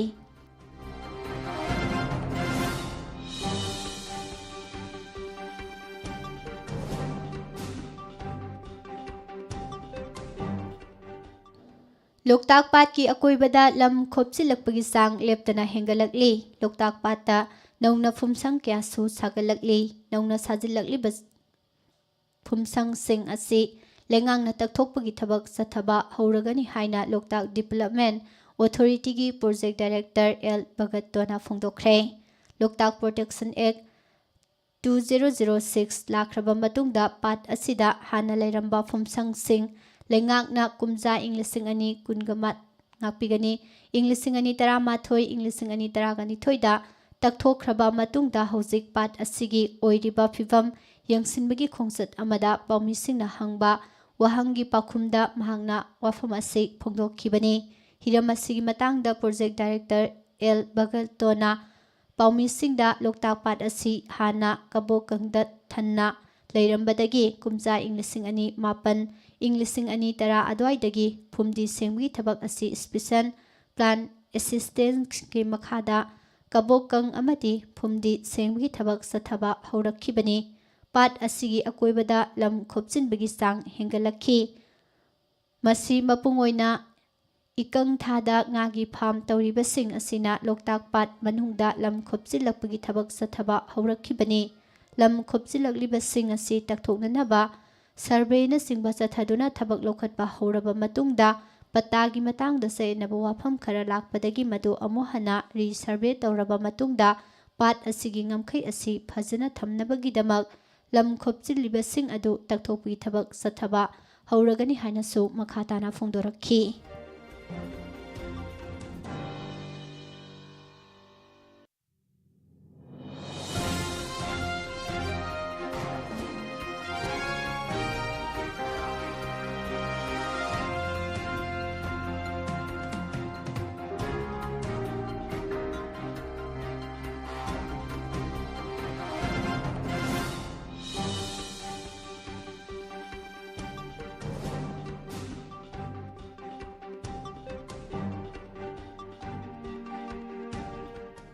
Kangpokpi district ki manung sanba Imphal Kangpokpi gi lambi mayada leiba turel amada mioi ama siraga leiramle police ki pauda leikhidraba mioi asigi maming Mangtin Thang Songloi sahi kunthraga taruk apokpa pauza hau Songloi kawi saikun gi Jangnoi village tagini mahak matau karamna sirambano haiba chapchana khangba ngamdri thaudok asiga mari leinana Kangpokpi police station na case ama lokhatpaga loinana thijinba hokre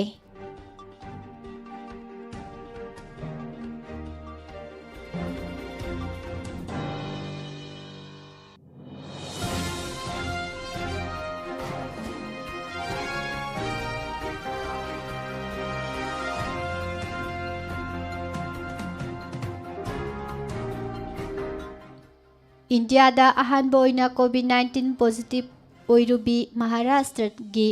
Aurangabad tagi nupi ama antibody dagi infection thokpa thengnare haide coronavirus na maram oiraga infection thopagi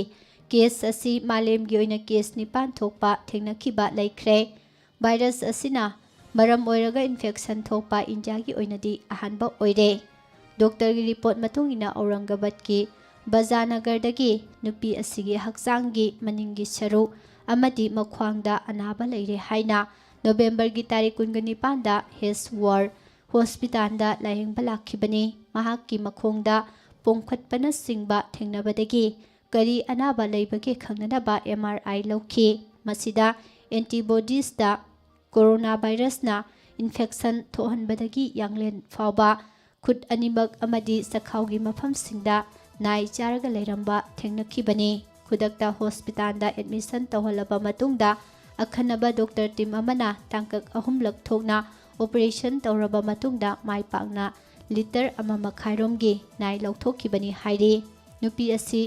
tha asigi kunga thoida hospital dagi discharge tawkhre mahaki haksangda khudong thiningai thoina oije hainasu pau asina makhatari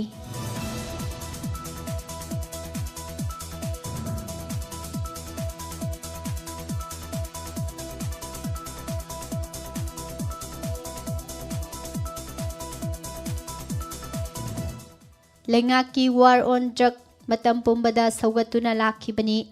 adum oinamak mayai ka drug lalon bada karigumba makhal amatagi mara leitre haina thadoraklaba lukhosai zawbu lup kharana lana uhnana ba honarakpa laibak thibani haina United Jaw Organization UZO na thadorakpa serol amada phongdorakli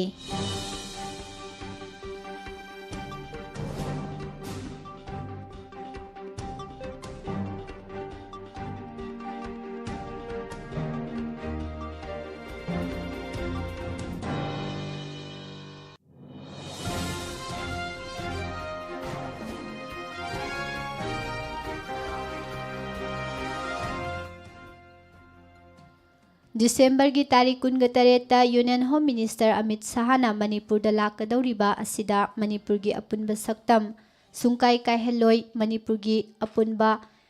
ꯑꯦꯗꯃꯤꯅꯤꯁꯇ꯭ꯔꯦꯁꯟꯗ ꯑꯀꯥꯏꯕ ꯄꯤꯒꯗꯕ ꯊꯕꯛ ꯑꯃꯠꯇ ꯇꯧꯔꯣꯏ, ꯂꯥꯜꯍꯧꯂꯨꯞ ꯑꯃ ꯅꯠꯇ꯭ꯔꯒ ꯈꯔ ꯊꯦꯡꯕꯗ ꯃꯅꯤꯄꯨꯔ ꯃꯤꯌꯥꯝꯒꯤ interest ꯁꯣꯛꯍꯟꯕ ꯊꯕꯛ ꯑꯃꯠꯇ ꯇꯧꯔꯣꯏ ꯍꯥꯏꯕꯒꯤ ꯏꯟꯁꯨꯔꯦꯟꯁ ꯑꯃ ꯃꯅꯤꯄꯨꯔ ꯂꯩꯉꯥꯛꯅ ꯂꯧꯍꯧꯕ ꯃꯤꯌꯥꯝꯅ ꯄꯥꯝꯃꯤ꯫ ꯃꯗꯨꯒꯨꯝꯕ ꯃꯅꯤꯄꯨꯔ ꯒꯣꯚꯔꯟꯃꯦꯟꯠꯅ ꯂꯧꯍꯧꯕ ꯉꯝꯗ꯭ꯔꯕꯗꯤ ꯑꯃꯗꯤ ꯏꯟꯗꯤꯌꯥꯒꯤ ꯍꯣꯝ ꯃꯤꯅꯤꯁꯇꯔ ꯑꯃꯤꯠ ꯁꯥꯍꯅꯁꯨ ꯄꯤꯔꯝꯕ ꯉꯝꯗ꯭ꯔꯕꯗꯤ ꯑꯃꯤꯠ ꯁꯥꯍꯅ ꯃꯅꯤꯄꯨꯔꯗ ꯂꯥꯛꯄꯒꯤ ꯋꯥꯍꯟꯊꯣꯛ ꯀꯔꯤ ꯑꯣꯏꯒꯅꯤ? ꯃꯅꯤꯄꯨꯔ ꯊꯨꯒꯥꯏꯕ ꯂꯥꯛꯂꯤꯕꯔꯥ ꯅꯠꯇ꯭ꯔꯒ ꯃꯅꯤꯄꯨꯔꯒꯤ ꯃꯤꯌꯥꯝꯒꯤ ꯅꯨꯡꯁꯤ ꯆꯥꯟꯅꯅ ꯂꯩꯍꯟꯅꯅꯕ ꯂꯥꯛꯂꯤꯕꯔꯥ ꯍꯥꯏꯕ ꯋꯥꯍꯪ ꯑꯃ ꯂꯩꯒꯅꯤ ꯍꯥꯏꯅ Singjamei Tulilong united club organisation SLUCOꯒꯤ ꯄꯕ꯭ꯂꯤꯁꯤꯇꯤ ꯁꯦꯀ꯭ꯔꯦꯇꯔꯤ ꯀꯥꯡꯎꯖꯝ ꯂꯦꯂꯤꯟꯅ ꯄ꯭ꯔꯦꯁꯇ ꯊꯥꯗꯣꯔꯛꯄ ꯆꯦꯔꯣꯜ ꯑꯃꯗ ꯐꯣꯡꯗꯣꯔꯛꯂꯤ꯫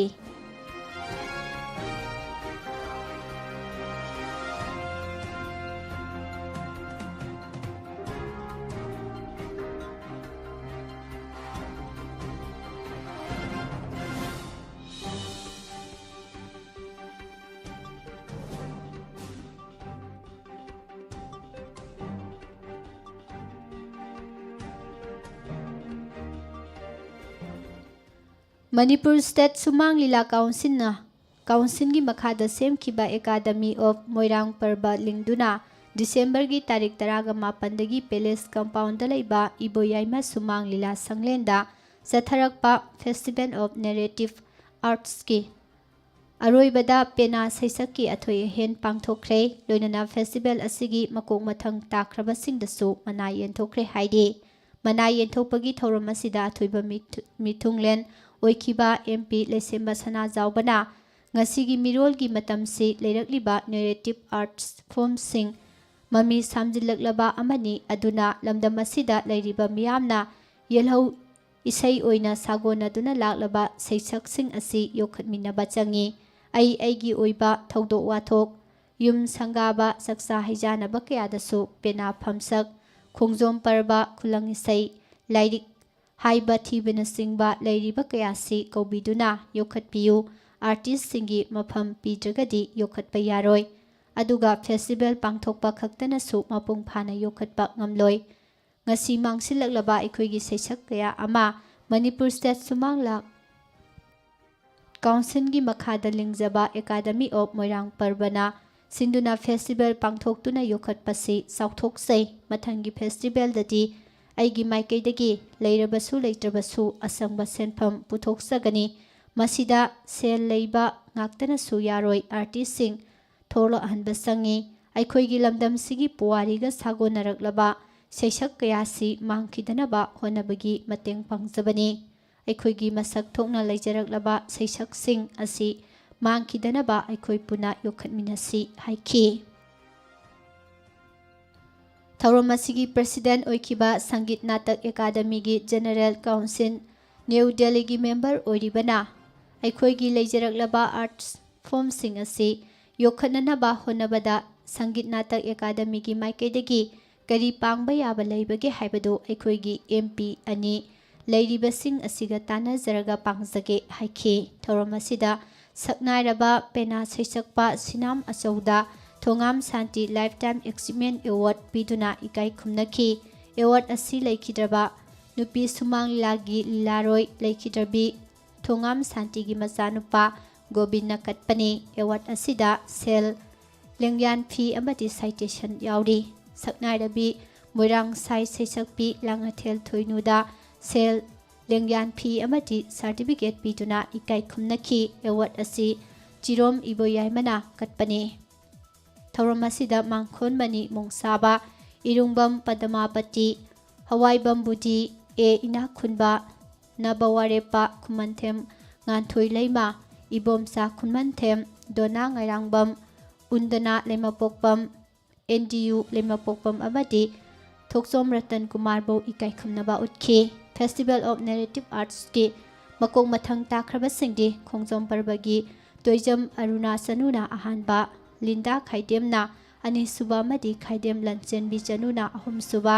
ꯄꯦꯅꯥ ꯐꯝꯁꯛꯇ ꯔꯥꯖꯀꯨꯃꯥꯔ ꯁꯨꯔꯖꯤꯠꯅ ꯑꯍꯥꯟꯕ, Huidrom Borjena Anisuba Amati Ke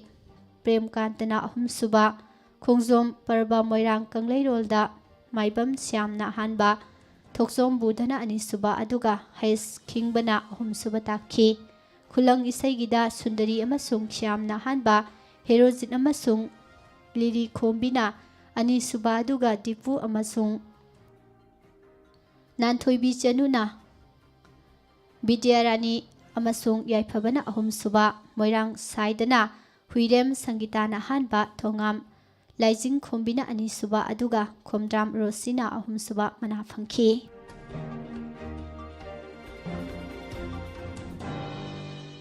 Manipur Langang na Agriculture Land Kananaba Taurang Tausil Ama Oina Lofom da Lanaigi Yumkai School Amadi Sekona Singba Amata Tamba Yararoi Haiba Atingba Lairabasu Power Paiba Mui Kredi Leptana Satarakli Jaukraba Lopam Ama Sekon Sajinduna Miamgi Lammangan Batanatana Akoibagi Sing Nungsitasu Akaiba Piriba Asisu Hauzikti Kundrakpam Kendra Development Committee KKDC na tumina yengtuna lairaroi haina KKDC gi advisor Soyam Ingobina Phongdorakli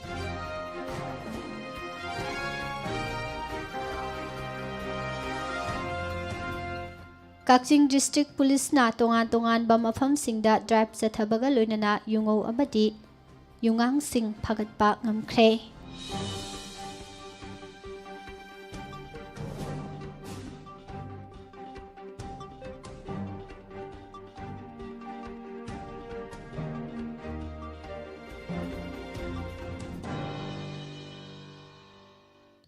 Kaching District ki manung sanba angan singda Kaching District asigi oiba Science Center kam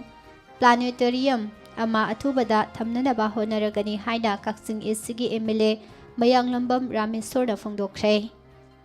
Science Center kam Planetarium sananabagidamak Kaching da leiba angan singi Eco Park leiriba area gi akoibada chatkiba yangsin khongsat kamari leinana MLA Rameswar na State Lendi Oiriba Aduga Alliance for Development Alternatives Manipur ADAM na manage tauba Eco Parki manung asida Science Center kam Planetarium ama thamba amadi hanasu Eco Tourism ama oinanaba lauthokraba mafam asida Eco Friendly oiba Environment Project mayam ama mafam asida tauduna Employee Generate taunanaba amadi hauji Lairiba Manipurgi Culture, Heritage, Tradition, Mayam Asi, Kanjab Tauba, Yananaba, Science Center Asigi, Amadi, Planetarium Asigi Kuthangda, Miam the Utba, Yananaba, Pandam Thamli, Haiki. Sora Dalaiba Anjuman, Narus Islam Ulam E Association Gi President, ML Zulfikar Alina Thadorokiba Serol Amada Matam Kharagi Mamangda Sel Khara Thengnabadagi Loksinduna Thamle Haiba Sel Sing Asi Tahoba Yauragadi Masigi Mapu Singna Sel Sing Asigi Asengba Masak Amadi Tahobagi Mapamna Singbagi Matik Saba Kudam Changdam Sing Bibiraga Association Asidagi Lobiraba Yagani Haidi Masigi Damak Sora Mayai Lekai Dalaiba Haji Ziaul Rahman ki telephone number 8787561826 da mari leinaba sel gi mapu singna contract tawbiraktuna akupa marol khangbiyu haidi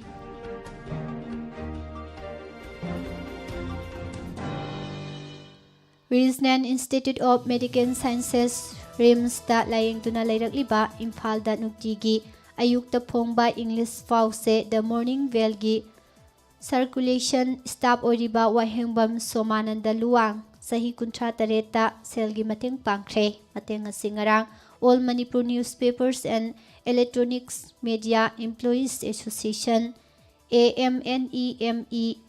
gi Maikaidagi Masigi Helping Hena Angamba Mateng Pangkibani Haidi Thabal District ki Lamding Nasikhongdagi Jawaharlal Nehru Institute of Medical Sciences Jamninsta Hauzik Associate Professor Oriba Dr. Soibam Pahel Maitei Apopa Dr. S. Biraharina Doctor of Medicine gi Pulmonary Critical Care Sleep Medicine da Super Specialist Degree Panglakpada Lamding Kuman Them Lekai Thobal Wangzing Dalaiba Lamding Educated Welfare Association Lewagi Maikaidagi Nungaiba Phongdokre.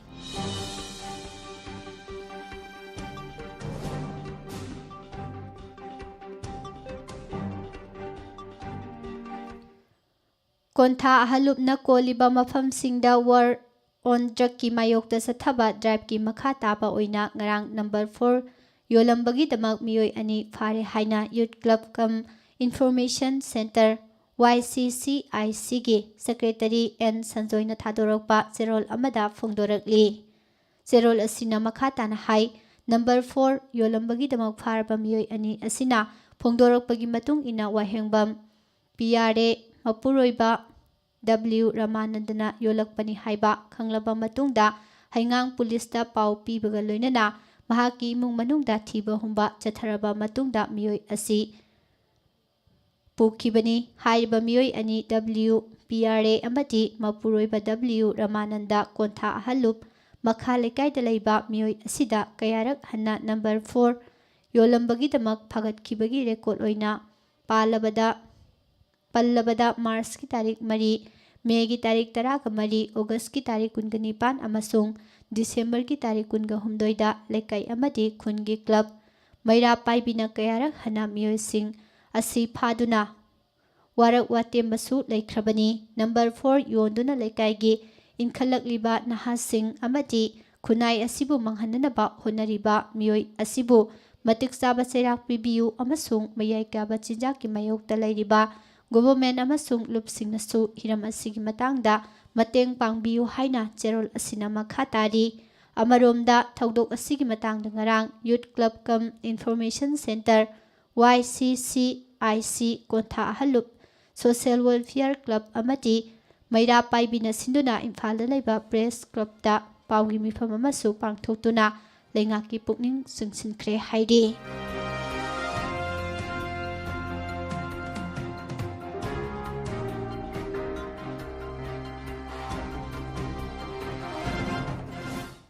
Imphal gi Chingmairong Assembly Road Talaiba Maitei Christian Churches Council Manipur gi General Secretary Repville Rajkumar Lukhoi Sanana Thadorokpa Serol Amada Yamna Harauningai amasung Pukning Nungsiningai Oiraba Pap Kokpinanaba I Tabinanaba Thawai Thabinanaba Poglakhiba Numitki Christmas Kumhaibu Maru Oina Awangnopok India da Lairiba Christian Nataba amasung Sengdaba Christian Kharana Ngausinanaba Nungai Thoknanaba Nupa Nupi Matam Lenaba Amadi Sanai Yunaiduna Pangthokpagi Chatnabi ama laklibasi Lali Haraduna Thamoi Sokna Nungaite Haikre Kaksing Police ki Manung Sana Laiba Burma Sugunu Road ki Kaksing Lamdong Mapada Tha Sigi Tarik Tara Tareta Buvon Vikphin Amati Oil Pump Anigi Lonabada Ayuk Anganbada Walking Satkiba Khetri Mayum Krishna Mohan Chahi Yankaigamanga Apokpa Manisau Kaksing Makhalekai Sabal Pareng Dalaiba Miyoi Ama Garina Thomlambadagi Siduna Leiramkiba Thaudok Asigi Matangda Lotuna Leiruba Driver Adu Gariga Konana Kaksing Police na Phagat Pangamkhre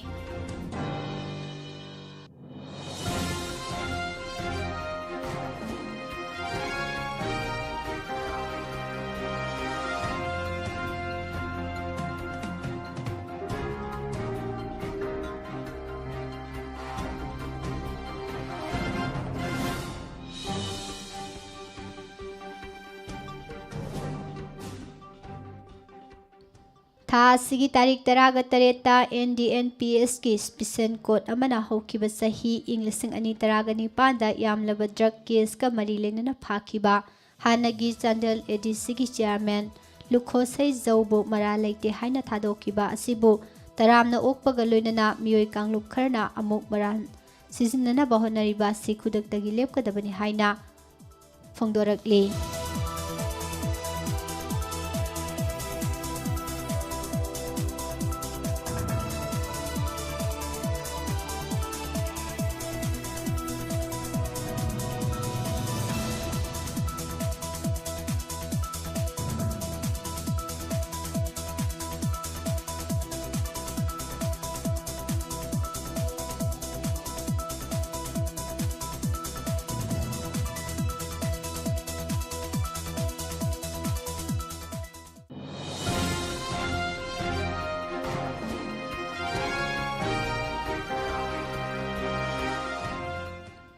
Christian ꯂꯥꯏꯅꯤꯡ ꯆꯠꯄꯁꯤꯡꯒꯤ ꯈ꯭ꯋꯥꯏꯗꯒꯤ ꯆꯥꯎꯕ ꯀꯨꯝꯍꯩ ꯑꯃ ꯑꯣꯏꯔꯤꯕ ꯈ꯭ꯔꯤꯁꯃꯥꯁꯅ ꯂꯥꯛꯄꯒ ꯂꯣꯏꯅꯅ ꯂꯝꯗꯝ ꯑꯁꯤꯗ ꯂꯩꯃꯤꯟꯅꯔꯤꯕ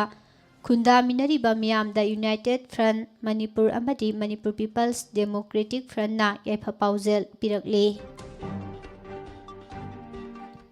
ꯈ꯭ꯋꯥꯏꯔꯝꯕꯟ ꯀꯩꯊꯦꯜꯒꯤ ꯃꯔꯤꯁꯨꯕ ꯏꯃꯥ ꯄꯥꯟꯊꯣꯏꯕꯤ ꯁꯅꯥ ꯀꯩꯊꯦꯜ ꯁꯦꯝꯖꯤꯟꯕꯒꯤ ꯊꯕꯛ ꯑꯊꯨꯕ ꯃꯇꯝꯗ ꯂꯣꯏꯁꯤꯟꯅꯅꯕ ꯇꯛꯁꯤꯜꯂꯛꯄꯒ ꯂꯣꯏꯅꯅ ꯇꯣꯝꯕꯤꯁꯅꯥ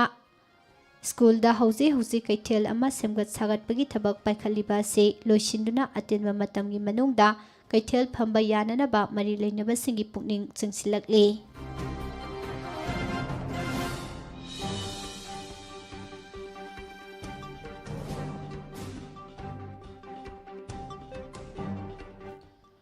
ꯀꯣꯑꯣꯔꯗꯤꯅꯦꯇꯤꯡ ꯀꯃꯤꯇꯤ ꯑꯣꯟ ꯃꯅꯤꯄꯨꯔ ꯏꯟꯇꯤꯒ꯭ꯔꯤꯇꯤ ꯀꯣꯀꯣꯃꯤꯅ ꯁꯤꯟꯗꯨꯅ ꯊꯥ ꯑꯁꯤꯒꯤ 23 ꯑꯃꯁꯨꯡ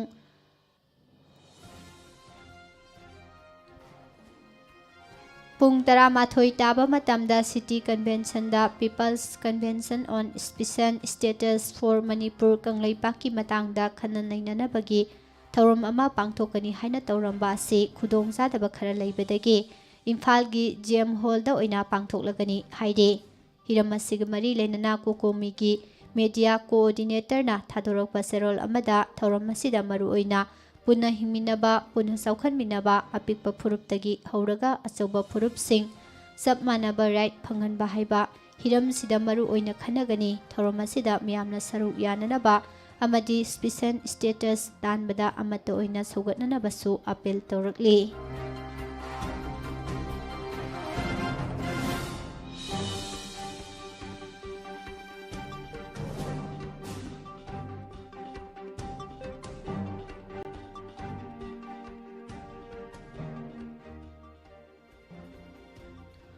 ꯍꯧꯖꯤꯛ ꯄꯥꯎꯒꯤ ꯃꯔꯛ ꯊꯠꯅ ꯉꯁꯤꯒꯤ ꯔꯥꯁꯤꯐꯣꯟ ꯁꯣꯅꯤꯌꯥ ꯃꯨꯇꯨꯝꯗꯒꯤ ꯇꯥꯃꯤꯟꯅꯁꯤ꯫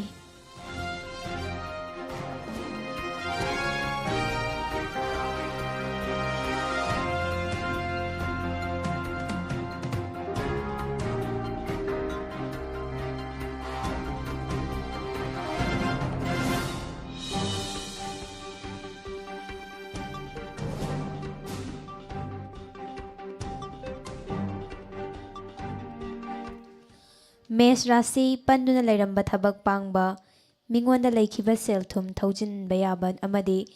ꯃꯔꯨꯞ ꯃꯄꯥꯡꯒꯤ ꯃꯇꯦꯡꯅ ꯅꯨꯡꯉꯥꯏꯕ ꯐꯪꯖꯕ ꯅꯨꯃꯤꯠꯅꯤ꯫ ꯋꯥ ꯉꯥꯡꯕꯗꯤ ꯂꯨꯕ ꯂꯩ, ꯂꯩꯁꯥ ꯄꯥꯈꯪꯁꯤꯡꯒꯤ ꯑꯣꯏꯅꯗꯤ ꯅꯤꯡꯕ ꯊꯨꯡꯒꯅꯤ꯫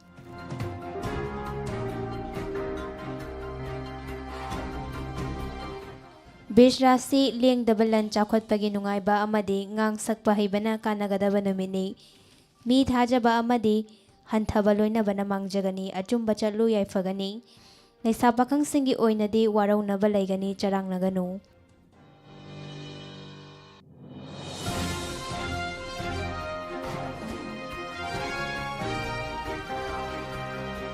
ꯃꯤꯊꯨꯟ ꯔꯥꯁꯤ ꯆꯥꯎꯅ ꯅꯤꯡꯕ ꯊꯨꯡꯖꯕ ꯑꯃꯗꯤ ꯁꯦꯟꯗꯣꯡ ꯇꯥꯟꯕꯗ ꯃꯥꯏ ꯄꯥꯛꯆꯕ ꯅꯨꯃꯤꯠꯅꯤ꯫ ꯃꯤꯅ ꯏꯟꯁꯤꯟꯕ ꯉꯥꯏꯗꯅ ꯄꯥꯡꯒꯦ ꯈꯟꯕ ꯊꯕꯛꯇꯨ ꯄꯥꯡꯕ ꯌꯥꯒꯅꯤ꯫ ꯑꯅꯝ ꯇꯥꯟꯕꯗꯤ ꯇꯧꯒꯅꯨ, ꯂꯩꯁꯥ パꯀꯪꯁꯤꯡꯒꯤ ꯑꯣꯏꯅꯗꯤ ꯅꯥꯄꯟ ꯊꯥꯗꯣꯛꯎ꯫ ꯀꯔꯀꯠ ꯔꯥꯁꯤ ꯍꯛꯆꯥꯡ ꯅꯨꯡꯉꯥꯏꯔꯦ, ꯄꯨꯡꯆꯥꯎ ꯊꯥꯅ ꯊꯧ ꯄꯥꯡꯕ ꯌꯥꯔꯒꯅꯤ꯫ ꯑꯌꯥꯝꯕ ꯊꯕꯛꯇ ꯃꯥꯏ ꯄꯥꯛꯀꯅꯤ, ꯉꯥꯡꯕ ꯁꯛꯄ ꯍꯩꯒꯅꯤ, ꯊꯧꯅꯥ ꯐꯨꯗꯣꯛꯄ ꯌꯥꯒꯅꯤ꯫ ꯃꯤ ꯑꯃꯨꯛ ꯉꯥꯏꯔꯨꯅꯨ, ꯂꯩꯁꯥ ꯄꯥꯈꯪꯁꯤꯡꯒꯤ ꯑꯣꯏꯅꯗꯤ ꯅꯨꯡꯁꯤꯕꯅ ꯊꯥꯒꯠꯄꯤꯒꯅꯤ꯫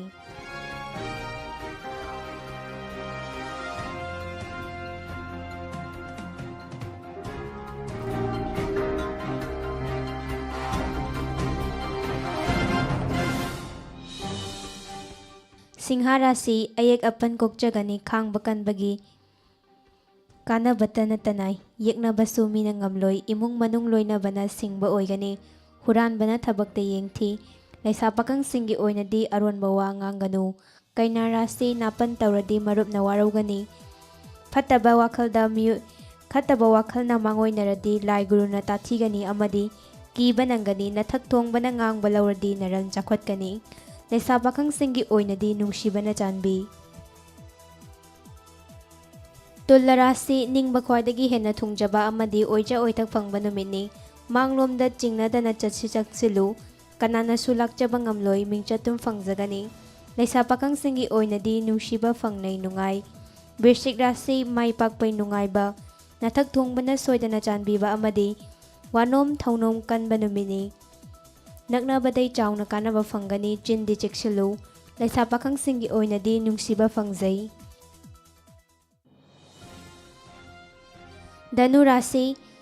Hakchang nungaire loksing tanbadi thoina chakhotkani marup mapang loinabai nungaibasu laigani miyamna pamnaba thabak pangba wagani irang puganu laisa pakhang singi oinadi matam mangani.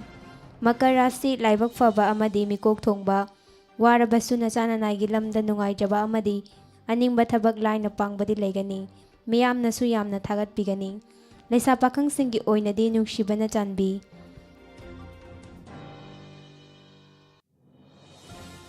Kumbha Rasi harauba nungaiba amadi thauna laibana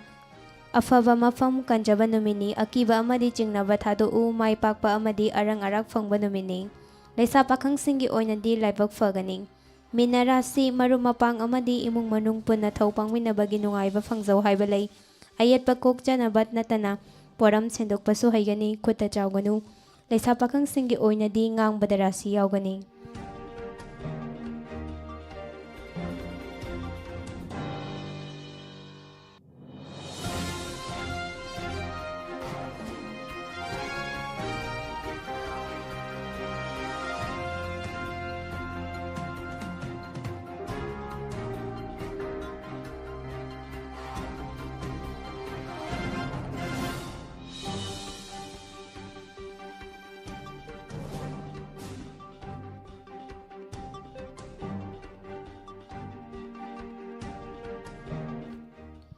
Thagatsari Sonia hojing makha tarakpada mapangi oiba pau bizari.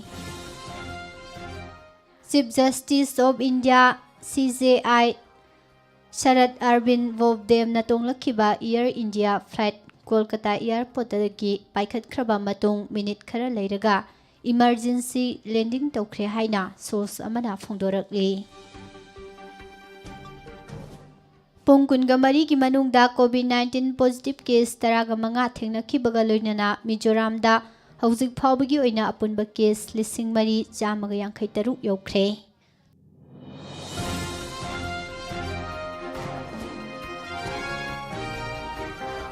Tripurada hojik lamdam asigi oza singna chathariba ihau adugi waroisin ama athuba matamda puraknanabagi pandamda state asigi Hanagi Chief Minister Minik Sarkarna Lusingba CPIM gi delegate team amana Chief Minister Bilap Dev unaduna lak khanakre hairi.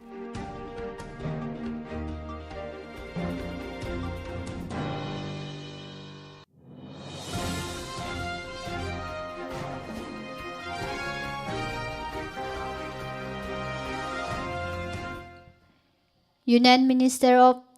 Sports and Youth Affairs Kiran Rijiju na living with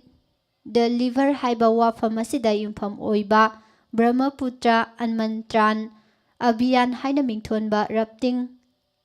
expedition ama lamthakre haire.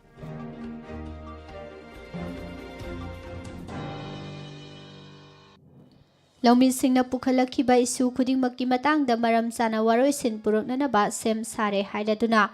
Center na Sagol Senumita Laumi Lusing Basingda Wari Makasa Tananaba invite Tokre.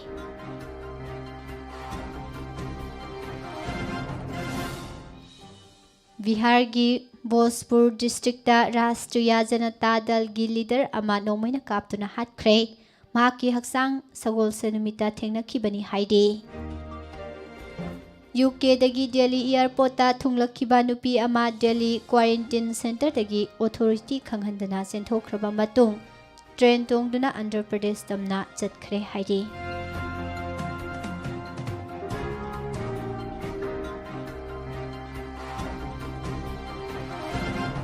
Laibak asigi apunba misingi sada marifuda lemna health care gi khudong saba Phanghanbagi pandamda puthokhiba Ayushman Bharat Yojana gi makhada Madhya Pradesh da kat amadasmik manga mapan hena sare haina official source singna phongdokre.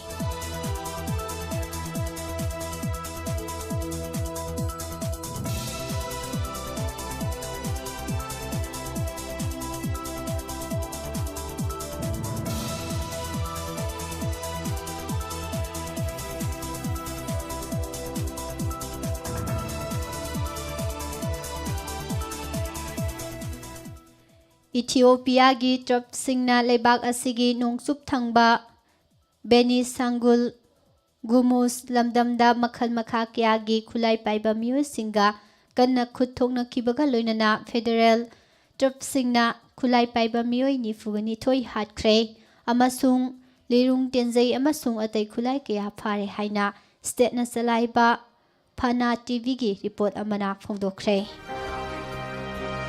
India अमसुंग Pakistan की मरक्ता लैरिबा फिवम हेना लुसिल्लक्लिङै मतम असिदा लैबाक अनि वारी साननबगी वाफम लैते हाइना पाकिस्तान की foreign minister Shah Mahmood कुरैशीना फोंदोरक्ली हंदक्ता यूएस ना अथिंग कया थमखिबगी चानबा पाउखुम पीननबा मॉस्कोना थौरांग तौरी हाइना रशिया की फॉरेन मिनिस्टर सर्गी लाव्रोव्सना फोंदोखरे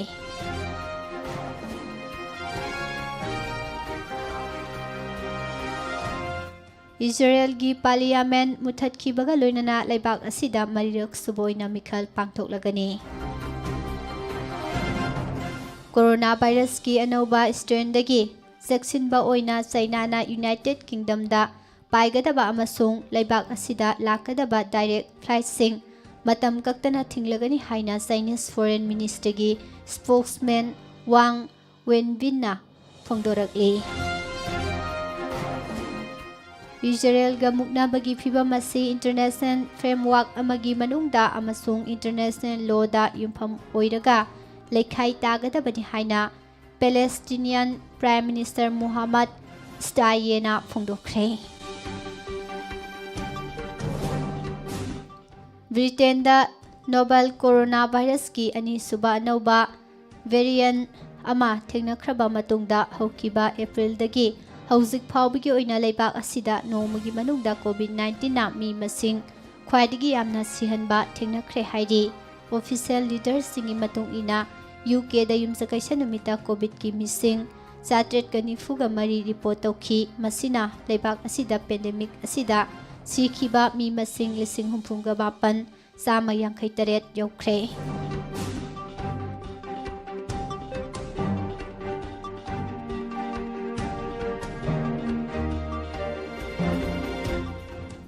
नेपाल की लेंगाक पाइरिबा Nepal communist party NCP faction अनि तारकपा याबगी फिवम लाकपगा लोइनना लेबाक असिदा लैबा चाइना की एम्बेसडर हौ यानकीना एनसीपी की मकोक थोंबा लुसिंबा सिंगा वारी सानख्रे हाइदी सही असिगी नवंबर दा पांगथोकिबा जनरल इलेक्शन दा ruling national league for democracy NLD पार्टीना लेबाक ngakpagi anauba mandate ama phangkhraba matung kumja ing 2019 da Myanmar gi peace process khumang sauchilakpa yai haina official sing amasung expert sing na haikre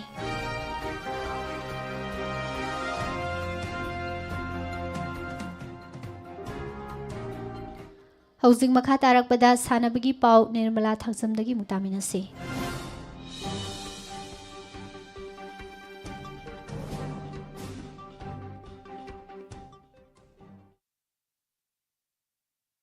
हौजिक सानबगी पाउ पिजरी उड़ीसा की chief minister नवीन पटनायक नंगरांग फोंदोखिबगी मतुंग इना state अदुगी रूरकेलादा India की ख्वाइदगी Chaoba hockey stadium अमा सारगनी हाइख्रे England पांगथोकबा यामना मरु ओइबा football tournament सिंगी मनुंगदा अमा ओइरिबा EPL cup हाइना सुखंगनबा अदुगा हौजिकना कराबाउ कप हाइना खंगनरिबा टूर्नामेंट असिगी ngarang अथेंगबदा सानखिबा क्वार्टर फाइनल मैच सिंगदा टोटेनहम हॉटस्परना स्टोक सिटी बु पांजल अहुम अमदा थोइखिबा अदुगा मैनचेस्टर यूनाइटेड ना एवर्टन बु पांजल अनि शुइनोदा थोइदना सेमीफाइनल यौबा ngamkhre USA की नेशनल बास्केटबॉल एसोसिएशन NBA दा सरुक याबा इंडिया की अहानबा सानरोय ओइखिबा Satnam Singh Bamra national anti doping agency दागी एंटी डोपिंग डिसिप्लिनरी पैनल हिजेनमिन बीटा 2 एगोनिस्ट पॉजिटिव ओइरंबदगी चै अनिगी अथिंग थमख्रे मालेमगी T20 टूर्नामेंट सिंगी मनुंगदा ख्वाइदगी ममिंग लेरबा इंडियन प्रीमियर लीग की कुमजा इंग 2022 2022 ꯒꯤ ꯏꯗꯤꯁꯟꯗ ꯄꯨꯟꯅ ꯇꯤꯝ 10ꯅ ꯁꯔꯨꯛ ꯌꯥꯔꯒꯅꯤ ꯍꯥꯏꯅ board of control for cricket in India BCCI ꯒꯤ ꯐꯝꯈꯤꯕ ꯑꯦꯅꯨꯑꯦꯜ ꯖꯦꯅꯔꯦꯜ ꯃꯤꯇꯤꯡꯗ ꯋꯥꯔꯦꯞ ꯂꯧꯈ꯭ꯔꯦ꯫ ꯀꯣꯚꯤꯗ-19 ꯂꯩꯅꯥ ꯂꯥꯏꯆꯠꯅ ꯆꯍꯤ ꯑꯃ ꯌꯩꯊꯣꯛꯈ꯭ꯔꯕ ꯇꯣꯀꯤꯌꯣ ꯑꯣꯂꯦꯝꯄꯤꯛ ꯒꯦꯝꯁ ꯀꯨꯝꯖꯥ 2018ꯗ ꯄꯥꯡꯊꯣꯛꯅꯅꯕ ꯁꯤꯜꯂꯤꯕ ꯑꯁꯤꯗ ꯖꯄꯥꯟꯒꯤ ꯑꯣꯏꯕ ꯁ꯭ꯄꯣꯟꯁꯔ 69ꯅ ꯃꯃꯥꯡꯗ ꯁꯧꯒꯠꯂꯝꯕ ꯑꯗꯨ ꯃꯈꯥ ꯇꯥꯅ ꯑꯅꯧꯕ ꯀꯟꯇ꯭ꯔꯦꯛ ꯏꯟꯗꯨꯅ ꯁꯧꯒꯠꯅꯕ ꯋꯥꯔꯦꯞ ꯂꯧꯔꯦ ꯍꯥꯏꯅ ꯉꯔꯥꯡ ꯇꯣꯀꯤꯌꯣ ꯑꯣꯂꯦꯝꯄꯤꯛ ꯑꯣꯐꯤꯁꯤꯌꯦꯜꯒꯤ ꯃꯥꯏꯀꯩꯗꯒꯤ ꯐꯣꯡꯗꯣꯔꯛꯂꯤ꯫ ꯁ꯭ꯄꯦꯅꯤꯁ ꯐꯨꯠꯕꯣꯜ ꯃꯃꯤꯡ ꯂꯩꯔꯕ ꯇꯣꯔꯅꯥꯃꯦꯟꯠ ꯂꯥ ꯂꯤꯒꯥꯒꯤ ꯉꯔꯥꯡ ꯑꯊꯦꯡꯕꯗ ꯁꯥꯟꯅꯈꯤꯕ ꯃꯦꯆ ꯑꯃꯗ ꯃꯃꯥꯡꯒꯤ ꯇꯥꯏꯇꯜ ꯂꯧꯕ ꯉꯝꯂꯤꯕ ꯔꯤꯑꯦꯜ ꯃꯥꯗ꯭ꯔꯤꯗꯅ ꯒ꯭ꯔꯥꯅꯥꯗꯥꯕꯨ ꯄꯥꯟꯖꯜ 2-0ꯗ ꯊꯣꯏꯗꯨꯅ ꯄꯣꯏꯟꯠ 32 ꯐꯪꯈꯤꯕꯒ ꯂꯣꯏꯅꯅ ꯂꯨꯆꯤꯡꯕ ꯑꯦꯊ꯭ꯂꯦꯇꯤꯀꯣ ꯃꯥꯗ꯭ꯔꯤꯗꯀ ꯄꯣꯏꯟꯠ ꯃꯥꯟꯅꯕ ꯉꯝꯈ꯭ꯔꯦ꯫ ꯑꯗꯨꯕꯨ ꯒꯣꯜ ꯗꯤꯐꯔꯦꯟꯁꯇ ꯑꯦꯊ꯭ꯂꯦꯇꯤꯀꯣ ꯃꯥꯗ꯭ꯔꯤꯗꯅ ꯍꯦꯟꯕꯇ ꯅꯠꯇꯅ ꯃꯦꯆ ꯃꯁꯤꯡꯗꯁꯨ 2 ꯍꯟꯊꯅ ꯁꯥꯟꯅꯔꯤ꯫ ꯐ꯭ꯔꯥꯟꯁꯀꯤ ꯅꯝꯕꯔ 1 ꯂꯤꯒ ꯐꯨꯠꯕꯣꯜ ꯇꯣꯔꯅꯥꯃꯦꯟꯠ ꯑꯣꯏꯔꯤꯕ ꯂꯤꯒ 1ꯒꯤ ꯉꯔꯥꯡ ꯁꯥꯟꯅꯈꯤꯕ 38 ꯁꯨꯕ ꯔꯥꯎꯟꯗꯒꯤ ꯃꯦꯆꯇ ꯂꯤꯌꯣꯟ ꯑꯃꯁꯨꯡ ꯂꯤꯜ ꯃꯥꯏ ꯄꯥꯛꯄꯗꯒꯤ ꯄꯣꯏꯟꯠ 33 ꯐꯪꯗꯨꯅ ꯃꯥꯟꯅꯕ ꯉꯝꯈ꯭ꯔꯦ꯫ ꯒꯣꯜ ꯗꯤꯐꯔꯦꯟꯁꯇ ꯂꯤꯌꯣꯟꯅ ꯂꯤꯜꯗꯒꯤ ꯑꯃ ꯍꯦꯟꯗꯨꯅ ꯃꯀꯣꯛꯇ ꯂꯩꯔꯤ꯫ AC ꯃꯤꯂꯥꯟꯅ ꯁꯦꯔꯤ ꯑꯦꯒꯤ 13 ꯁꯨꯕ ꯔꯥꯎꯟꯗ ꯃꯦꯆ ꯑꯃꯗ ꯂꯥꯖꯤꯑꯣꯕꯨ ꯄꯥꯟꯖꯜ 3-2ꯗ ꯃꯥꯏꯊꯤꯕ ꯄꯤꯕ ꯉꯝꯗꯨꯅ ꯇꯣꯔꯅꯥꯃꯦꯟꯠ ꯑꯁꯤꯗ ꯃꯈꯥ ꯇꯥꯅ ꯃꯥꯡꯖꯤꯜ ꯊꯥꯗꯨꯅ ꯂꯩꯔꯤ꯫ ꯑꯃꯗꯤ ꯇꯥꯎꯕꯨꯡꯈꯣꯛ ꯋꯦꯜꯐꯤꯌꯔ ꯀ꯭ꯂꯕꯅ ꯍꯣꯀꯤ ꯏꯟꯗꯤꯌꯥꯒꯤ ꯄ꯭ꯔꯦꯁꯤꯗꯦꯟꯠ ꯒ꯭ꯌꯥꯅꯦꯟꯗ꯭ꯔ ꯅꯤꯉꯣꯝꯕꯝꯕꯨ ꯇꯔꯥꯝꯅ ꯑꯣꯛꯈ꯭ꯔꯦ꯫ ꯀ꯭ꯂꯕ ꯑꯁꯤꯒꯤ ꯒ꯭ꯔꯥꯎꯟꯗ ꯄꯥꯡꯊꯣꯛꯈꯤꯕ ꯇꯔꯥꯝꯅ ꯑꯣꯛꯄꯒꯤ ꯊꯧꯔꯝ ꯑꯗꯨꯗ ꯄꯥꯠꯁꯣꯏ AC ꯒꯤ MLA AK ꯃꯤꯔꯥꯕꯥꯏ, ꯃꯅꯤꯄꯨꯔ ꯍꯣꯀꯤꯒꯤ ꯄ꯭ꯔꯦꯁꯤꯗꯦꯟꯠ ꯕꯥꯁꯨꯗꯦꯕ ꯁꯥꯏꯒꯤ ꯑꯦꯁꯤꯁꯇꯦꯟꯠ ꯗꯤꯔꯦꯛꯇꯔ ꯃꯥꯙꯕꯁꯨ ꯁꯔꯨꯛ ꯌꯥꯈꯤ꯫ ꯀ꯭ꯂꯕ ꯑꯁꯤꯒꯤ ꯒ꯭ꯔꯥꯎꯟꯗ ꯅꯧꯅ ꯍꯥꯡꯒꯗꯧꯔꯤꯕ ꯍꯣꯀꯤ ꯑꯦꯀꯥꯗꯃꯤꯒꯤ ꯅꯧꯔꯤꯕ ꯁꯥꯟꯅꯔꯣꯏ ꯀꯌꯥꯅꯁꯨ ꯍꯣꯀꯤ ꯏꯟꯗꯤꯌꯥꯒꯤ ꯄ꯭ꯔꯦꯁꯤꯗꯦꯟꯠ ꯒ꯭ꯌꯥꯅꯦꯟꯗ꯭ꯔꯕꯨ ꯇꯔꯥꯝꯅ ꯑꯣꯛꯇꯨꯅ ꯏꯀꯥꯏ ꯈꯨꯝꯅꯕ ꯎꯠꯈꯤ꯫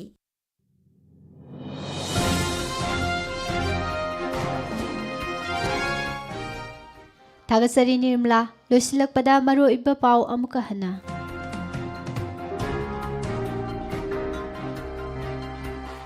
ꯀ꯭ꯔꯤꯃꯤꯅꯦꯜ ꯀꯦꯁꯁꯤꯡꯗ ꯆꯦꯟꯅꯕ MP MLAꯁꯤꯡꯒꯤ ꯀꯦꯁ ꯃꯤꯅꯤꯁꯇꯔ ꯑꯣꯏꯔꯕ ꯑꯃꯒꯤ ꯃꯊꯛꯇ ꯄ꯭ꯔꯣꯁꯤꯀ꯭ꯌꯨꯁꯟ ꯁꯦꯡꯁꯟ ꯇꯧꯒꯗ꯭ꯔꯥ ꯅꯠꯇ꯭ꯔꯒ ꯇꯧꯔꯣꯏꯗ꯭ꯔꯥ ꯍꯥꯏꯕ ꯋꯥꯍꯪ ꯂꯥꯛꯂꯦ꯫ ꯅꯨꯄꯤꯁꯤꯡꯅ ꯑꯣꯟꯇꯔꯄ꯭ꯔꯦꯅꯔꯁꯤꯞꯇ ꯑꯍꯦꯟꯕ ꯃꯤꯠꯌꯦꯡ ꯊꯝꯍꯟꯅꯤꯡꯉꯤ ꯍꯥꯏꯅ ꯃꯅꯤꯄꯨꯔꯒꯤ ꯒꯚꯔꯅꯔ ꯗꯣꯛꯇꯔ ꯅꯁꯃꯥ ꯍꯦꯞꯇꯨꯂꯥꯅ ꯐꯣꯡꯗꯣꯛꯈ꯭ꯔꯦ꯫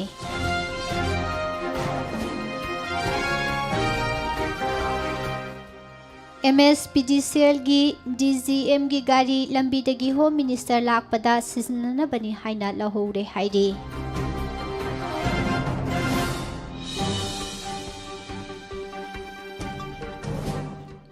ꯐ꯭ꯂꯥꯏꯠꯇ ꯄꯨꯔꯛꯄ ꯀ꯭ꯋꯥ ꯃꯅꯥ ꯄꯣꯂꯥꯡ 5 MSFꯅ ꯐꯥꯔꯒ ꯃꯩ ꯊꯥꯗꯨꯅ ꯃꯥꯡꯍꯟꯈ꯭ꯔꯦ꯫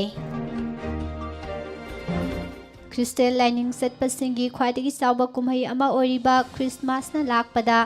ꯃꯅꯤꯄꯨꯔꯒꯤ governor doctor Najma Heptulla, chief minister N Biren, speaker Y Khemchand, ꯃꯤꯅꯤꯁꯇꯔꯁꯤꯡ ꯌꯥꯎꯅ ꯃꯥꯏꯀꯩ ꯀꯌꯥꯗꯒꯤ ꯌꯥꯏꯐ ꯄꯥꯎꯖꯦꯜ ꯄꯤꯅꯔꯛꯂꯤ꯫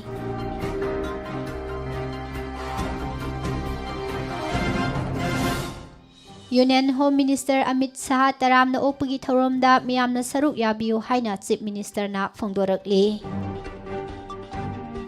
ꯑꯃꯤꯠ ꯁꯥꯍꯒꯤ ꯈꯣꯡꯆꯠ ꯃꯥꯡꯑꯣꯏꯅꯅ ꯏꯝꯐꯥꯜ ꯁꯤꯇꯤ ꯃꯀꯦ ꯁꯦꯝꯕ ꯍꯧꯔꯦ꯫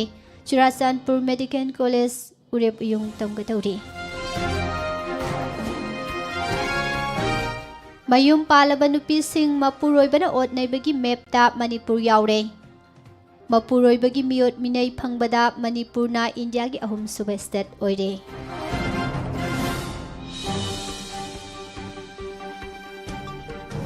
ꯄꯣꯖꯤꯇꯤꯚ ꯑꯣꯏꯕ ꯃꯤꯑꯣꯏ ꯑꯃ ꯐ꯭ꯂꯥꯏꯠ ꯇꯣꯡꯗꯨꯅ ꯏꯝꯐꯥꯜ ꯌꯧꯔꯛꯂꯝꯂꯦ꯫ ꯄꯣꯖꯤꯇꯤꯚ ꯑꯣꯏꯕ ꯃꯤꯑꯣꯏ 3 ꯅꯧꯅ ꯂꯩꯈꯤꯗ꯭ꯔꯦ꯫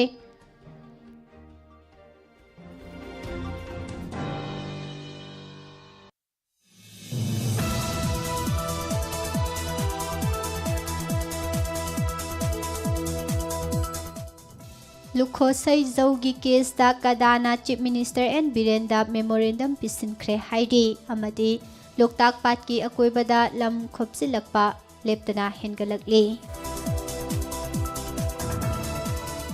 ꯍꯧꯖꯤꯛꯀꯤ ꯑꯣꯏꯅꯗꯤ ꯄꯤꯖꯔꯤꯕ ꯄꯥꯎꯁꯤꯡ ꯑꯁꯤꯒ ꯂꯣꯏꯅꯅ ꯅꯨꯡꯇꯤꯒꯤ ꯐꯣꯡꯂꯤꯕ ꯄꯥꯎꯆꯦꯁꯤꯡꯗꯒꯤ ꯂꯧꯊꯣꯛꯆꯕ ꯃꯔꯨꯑꯣꯏꯕ ꯄꯥꯎꯁꯤꯡ ꯃꯤꯌꯥꯝꯗ ꯄꯤꯖꯕ ꯂꯣꯏꯁꯤꯟꯖꯔꯤ꯫ ꯇꯥꯕꯤꯔꯤꯕꯁꯤꯡꯕꯨ ꯑꯃꯨꯛꯀ ꯍꯟꯅ ꯄꯨꯁꯄꯔꯥꯅꯤ ꯂꯥꯏꯁ꯭ꯔꯝꯅ ꯈꯨꯔꯨꯝꯖꯔꯤ꯫